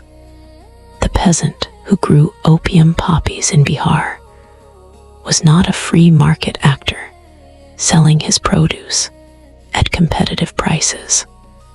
He was a subject of a corporate state that had organized his productive activity in the interest of its commercial strategy, without his consent and without any regard for his welfare beyond the minimum necessary to keep him cultivating. As the company's commercial system expanded from cotton fields to the opium trade that reshaped commerce across Asia, its actions began to attract growing scrutiny in Britain itself. In Parliament, a number of voices started asking a troubling question. What exactly had the East India Company become? The company's rule in India did not go uncontested in Britain, beginning in the 1780s, a sustained parliamentary and public debate about the nature of company power, the conduct of company officials, and the obligations of British governance toward India's population, produced some of the most important political and philosophical writing on the relationship between commerce, empire, and justice in the English language. The central figure in this debate was Edmund Burke, statesman, philosopher, and perhaps the most formidable parliamentary orator of the 18th century. Burke's prosecution of Warren Hastings, the Governor General of India, from 1773 to 1785, was a years-long effort to hold the company's highest official personally accountable for the conduct of company rule. The impeachment trial, which began in 1788 and dragged on until Hastings's acquittal in 1795, was in many respects a failure. Hastings was acquitted, and the specific charges against him were never proven to the satisfaction of the House of Lords. But as a political and philosophical event, it was enormously significant. Burke's speeches at the trial, particularly his opening speech and his speech on the Begums of Oude, were among the most sustained and sophisticated indictments of corporate power and colonial governance ever delivered. Burke argued that the company had no legitimate basis for the authority it exercised in India. The charter that authorized the company's commercial activities did not, in Burke's view, confer the right to govern a population without their consent. The company's officials were not representatives of the Crown in any meaningful constitutional sense. They were private persons, enriching themselves at the expense of populations who had no recourse. Burke's critique went further than the specific conduct of Hastings. He argued that the institutional structure of the company, the fact that it was accountable to shareholders rather than to the governed population, or to any constitutional principle of justice, made bad governance structurally inevitable. When the people exercising power have no stake in the welfare of those over whom they exercise it, and when the institution they serve is designed to prioritize financial returns over human welfare, the result will be exploitation regardless of the individual virtue of any particular official. This argument that institutional design determines outcomes, and that the company's institutional design was inherently defective for the purpose of governance, is the philosophical heart of the critique of corporate sovereignty. It is an argument that does not depend on the particular villainy of Hastings or Clive or any other company official. It is an argument about structure, and it remains as relevant to the analysis of corporate power today as it was when Burke first made it in the 1780s. The India Act of 1784, passed by Pitt's government in response to the growing public concern about company governance, created a board of control, a government body with supervisory authority over the company's political and military activities.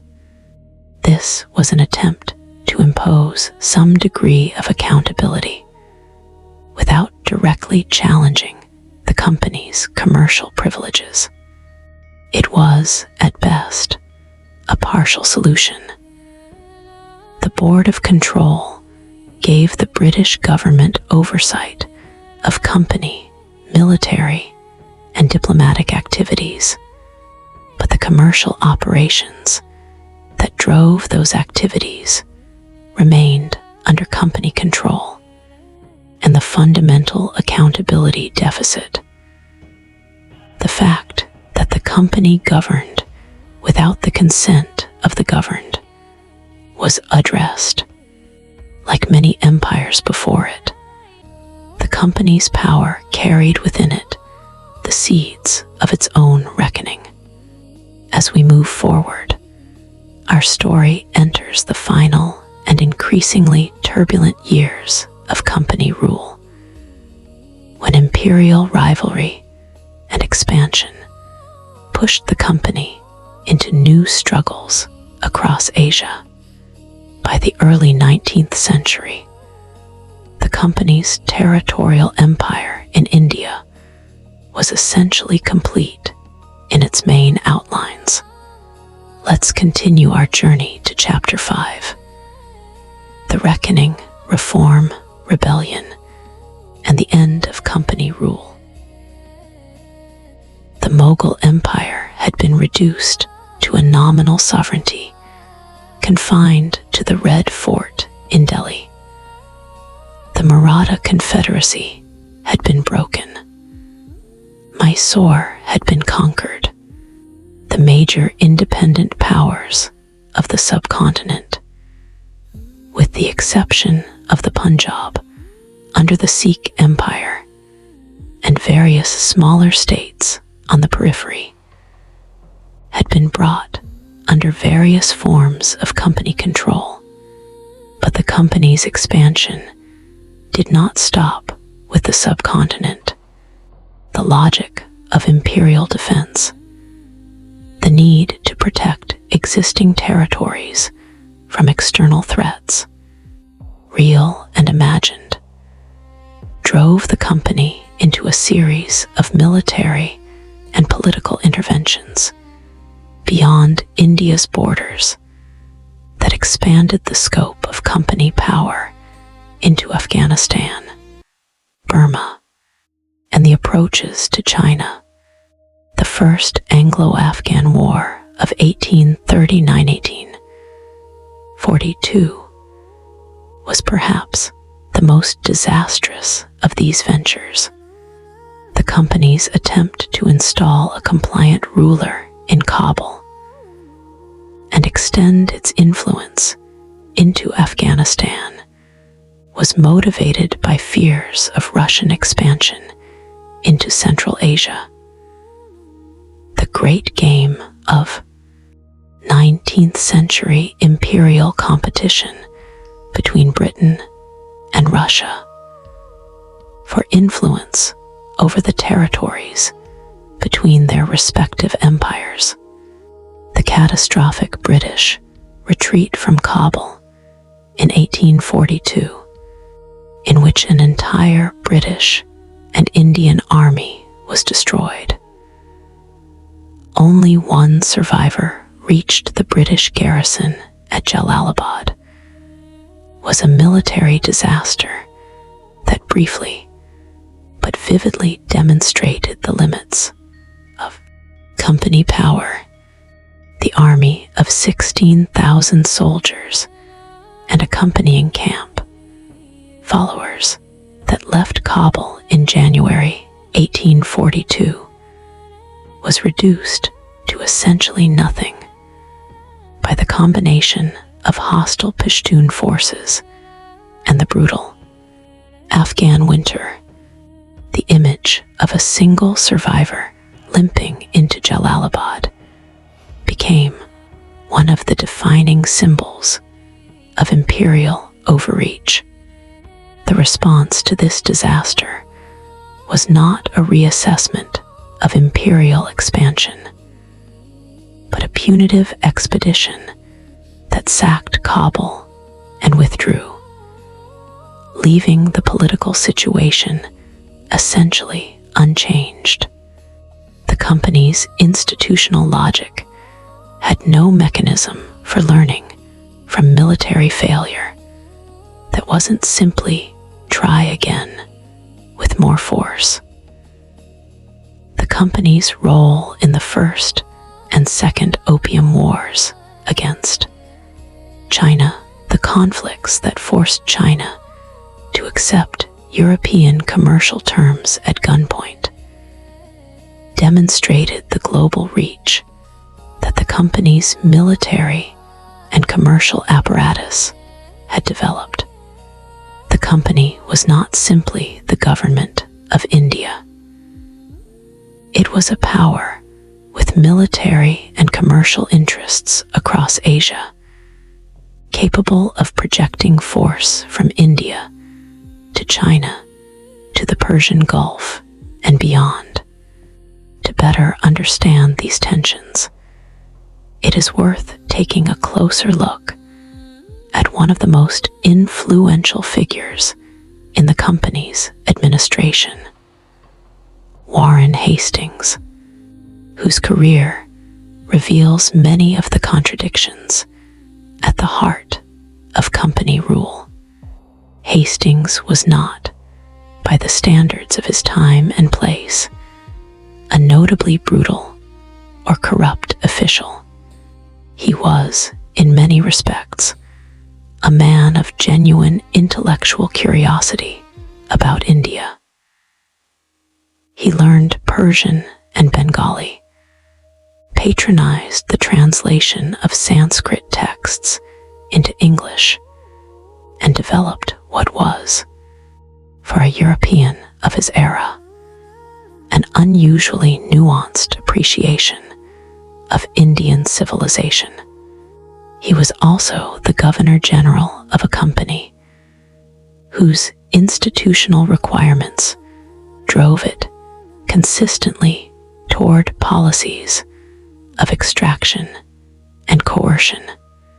The financial demands of maintaining the company's military forces, servicing its debts, and delivering returns to its shareholders meant that the revenue system had to be pushed to its limits.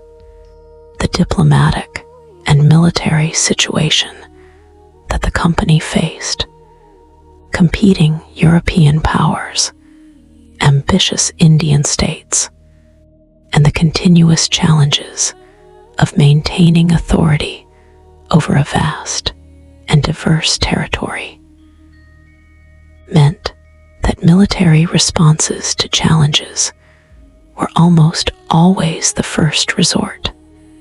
Hastings navigated these contradictions with considerable skill, and his specific governance decisions were, in many cases, better considered and less destructive than those of some of his predecessors and successors. But his trial and eventual acquittal illustrated the larger problem. The question of accountability for company rule could not be resolved by prosecuting individual officials, because the conduct that Burke condemned was not the product of individual wickedness, but of institutional design. The company could not govern well in the sense that Burke and later critics demanded, with genuine regard for the welfare of the governed, with mechanisms of accountability to those governed, with restraint in the exercise of power, because its institutional structure was designed for a different purpose. It could govern efficiently enough to extract revenue and maintain commercial operations. It could not govern justly, because justice for the governed population was not what the institution was designed to deliver. This is the argument from institutional design, and it runs through the entire history of the company state, from Plassey to the rebellion of 1857. In the years before 1857, the company's policy toward Indian states underwent a shift that proved fatally provocative. The doctrine of lapse, associated primarily with Governor-General Lord Dalhousie, who served from 1848 to 1856, held that Indian states governed by rulers who died without natural male heirs would be annexed to the company's territories rather than allowed to pass to adopted heirs. According to Indian custom, this policy allowed the company to annex a series of Indian states: Satara, Jaipur, Nagpur, Jhansi, and most significantly Oudh, substantially expanding its direct territorial control. The political and human consequences were considerable. The rulers and aristocracies of the annexed states, their courts, their soldiers, their administrative establishments were displaced. The populations of the annexed territories were subjected to company revenue systems that replaced, in many cases unfavorably, the arrangements they had previously lived under. The message sent to the remaining Indian rulers was unmistakable. The company's commitment to honoring its existing treaty relationships was contingent on circumstances, and any state could be annexed on a legal pretext whenever the company found it convenient. The annexation of Oudh in 1856 was particularly significant because Oudh was the primary recruiting ground for the Sepoy Army, the soldiers who formed the backbone of the company's military force were disproportionately drawn from the agriculturally prosperous rural classes of Oudh. Men who had local connections, family roots, and a stake in the political arrangements of that region. The annexation of Oudh and the disruption of its traditional social order affected the families and communities of the sepoys directly.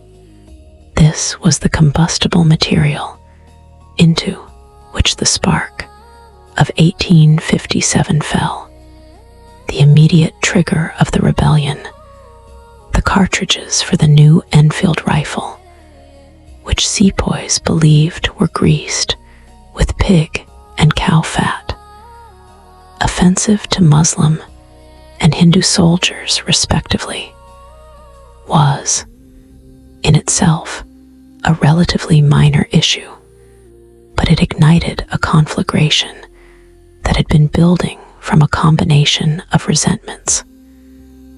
The annexations, the revenue policies, the disruption of traditional social arrangements, the cultural arrogance of many company officials, the slow erosion of the Indian aristocracy's position, and the cumulative sense among large sections of Indian society that the company's governance was destructive of everything they valued. The rebellion of 1857, Sepoy Mutiny in British accounts, the First War of Independence in later Indian nationalist accounts, was the largest and most violent challenge to company rule in the entire history of the empire. It encompassed not just the Sepoy armies, but significant sections of the civilian population, particularly in the affected regions of northern and central India. The Siege of Delhi, the Siege of Lucknow, the battles at Kanpur, Jhansi, and dozens of other locations. These were genuine military campaigns that tested the company's control to its limits. The violence was terrible on both sides. Atrocities committed by rebel forces, particularly the massacre of British women and children at Kanpur, were used in British accounts to justify retaliatory violence that was, in scale and deliberate brutality, far more extensive than the initial outrages. The suppression of the rebellion was conducted with a ferocity that shocked some contemporaries in Britain, and that Dalrymple documents in considerable detail in his later work on the period. The rebellion of 1857 did not bring an immediate end to the empire the company had built, but it did mark the beginning of the end for the company itself as a governing power. The Government of India Act of 1858 transferred all authority over India from the East India Company to the British Crown. The company's political and military powers were abolished. Its territories became Crown territories, governed by a newly appointed Secretary of State for India, with a viceroy replacing the Governor-General as the Crown's representative. Queen Victoria's proclamation of November 1858 announced the new dispensation to the people of India, promising just and impartial governance, respect for Indian customs and traditions, and equal opportunities for all of Her Majesty's subjects regardless of origin or religion. The company itself, the commercial organization, the shareholding structure, the Leadenhall Street headquarters, lingered for a few more years, finally being wound up in 1874. The shareholders received compensation for their lost privileges. The directors retired. The institution that had governed hundreds of millions of people waged dozens of wars, extracted enormous wealth from the subcontinent, and produced both the industrial wealth of Britain and the poverty of colonial India, quietly ceased to exist. What remained was the British Raj, the direct crown governance of India that would persist until 1947.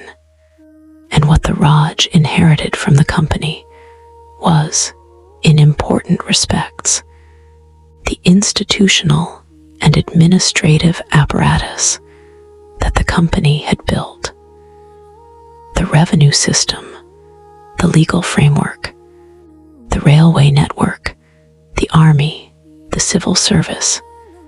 Crown rule in India was built on company foundations, and the continuities were as significant as the formal break. Nick Robbins' analysis of the transition is sobering. The formal change in 1858 from corporate to crown governance did not fundamentally alter the structural relationship between India and Britain. India continued to be governed in the interest of the metropole rather than its own population. The revenue system continued to extract surplus for export to Britain.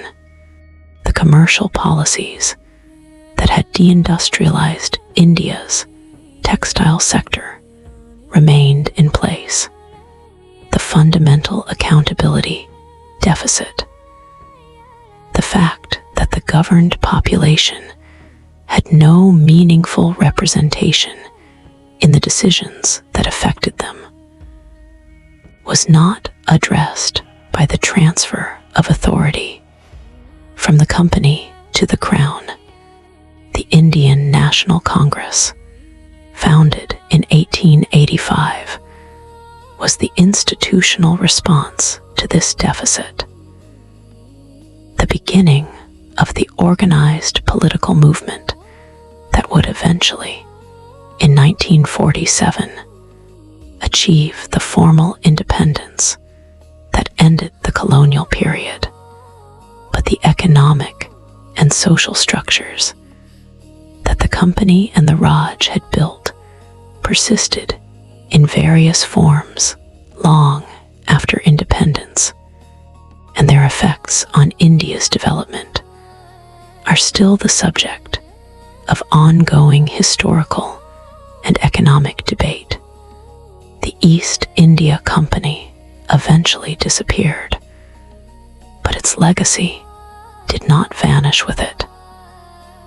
The institutions it built and the systems it created continued to leave their mark long afterward. In this final part of our world's silent empire's journey, we turn to that legacy and to the lasting question of what the company's rule ultimately cost India. Although the East India Company itself eventually disappeared, the legacy it left behind did not vanish with it. Let's move along to our final chapter, Chapter 6. The legacy. What the company left behind. Its rule reshaped India's economy, altered its institutions, enriched Britain, and helped build parts of the modern world. In this final part of our world's silent empire's journey, we turn to that legacy and to the question of what, exactly, the company left behind. One of the most enduring ideas in the history of British rule in India is what later thinkers called the drain of wealth. Indian intellectuals and political leaders in the 19th century argued that wealth produced in India was not primarily being reinvested there. Instead, large portions of it were steadily transferred to Britain through taxes, trade arrangements, official salaries, pensions, debt payments, and the many costs of empire that India itself was required to bear. Dadabhai Naoroji, one of the earliest Indian nationalists and the first Indian elected to the British Parliament, gave this argument its most famous form.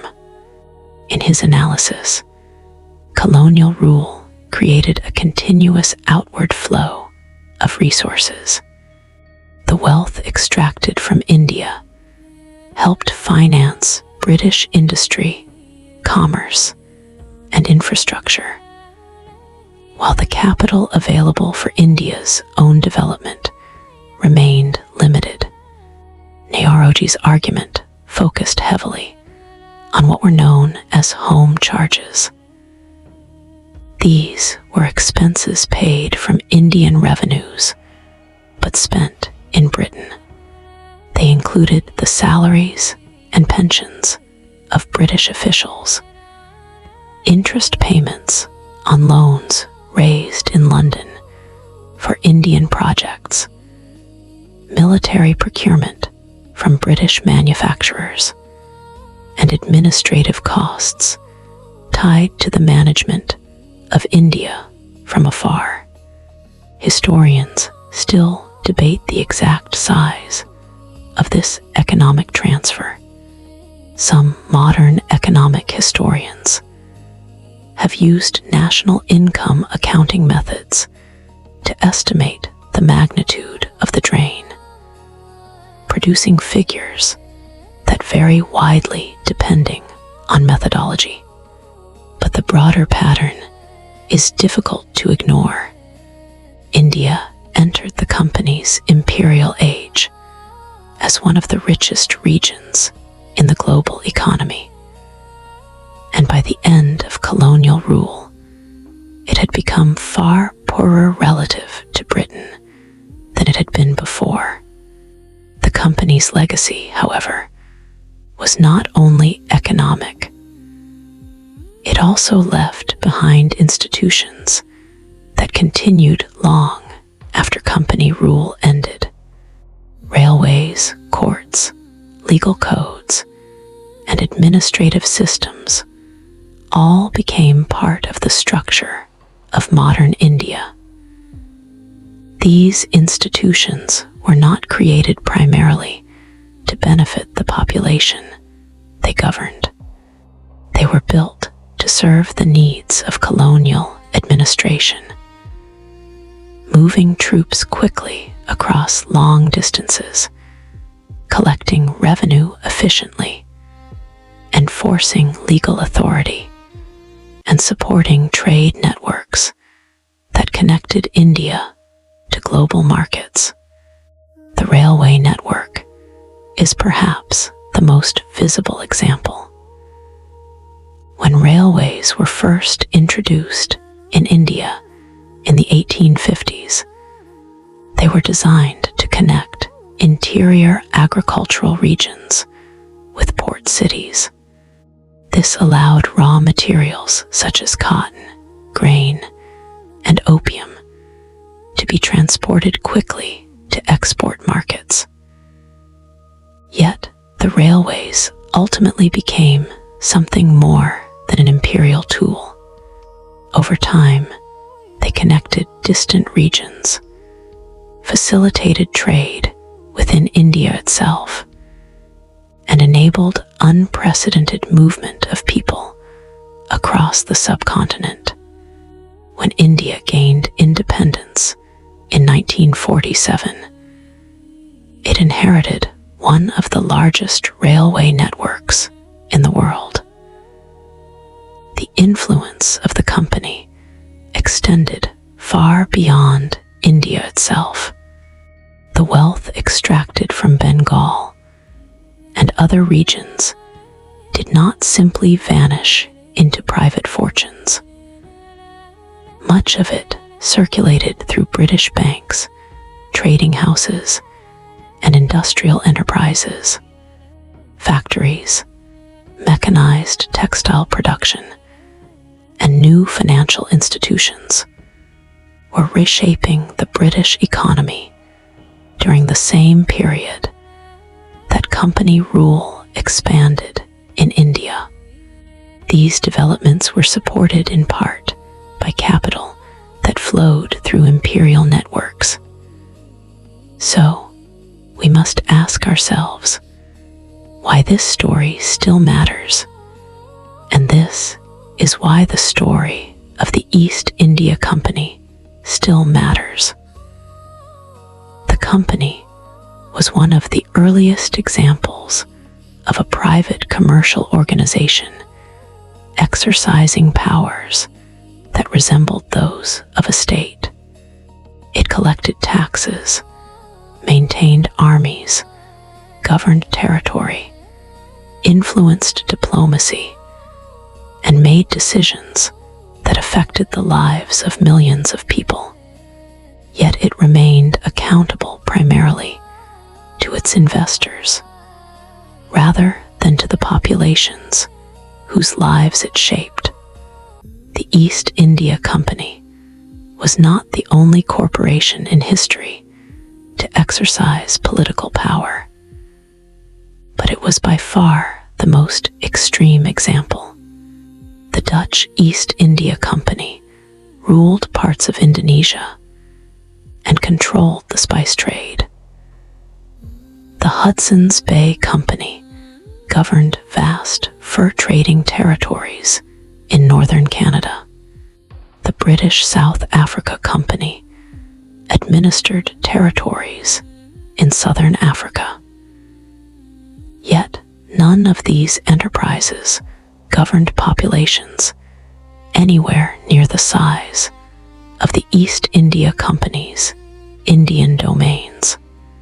For that reason, historians often study it as the clearest example of what can happen when commercial power grows large enough to become political power.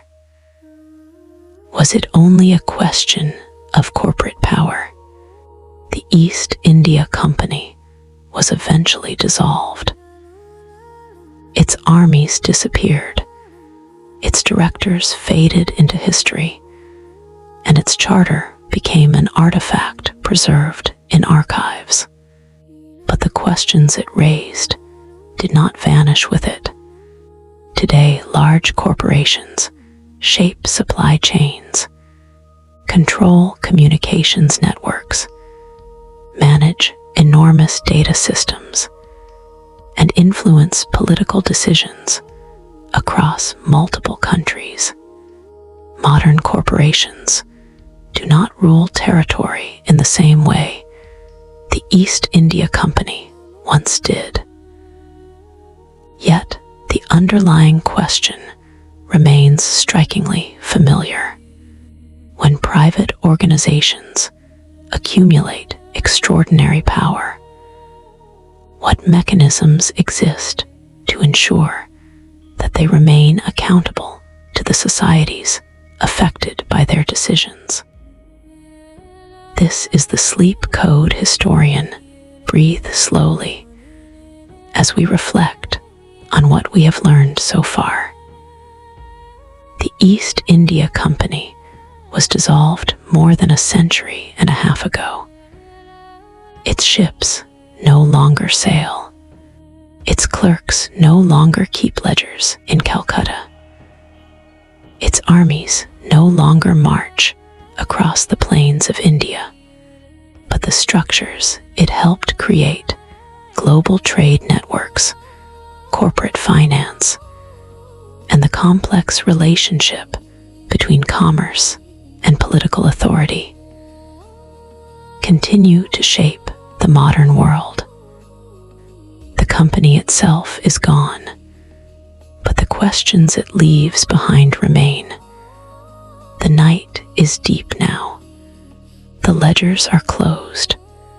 The ships have sailed, and the story of empire, like the tide, moves softly on. Trade still crosses the oceans.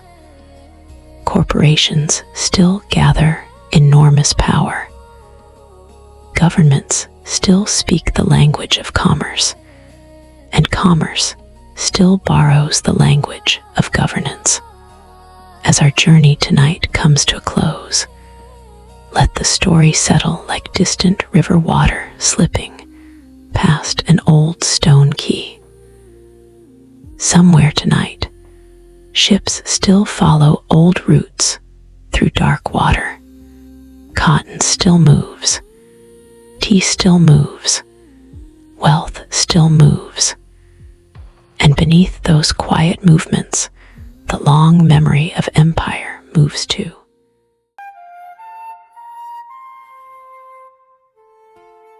This has been the Sleep Code Historian. Thank you for spending your night with me and for continuing this world's silent empire's journey. Rest well Until next time.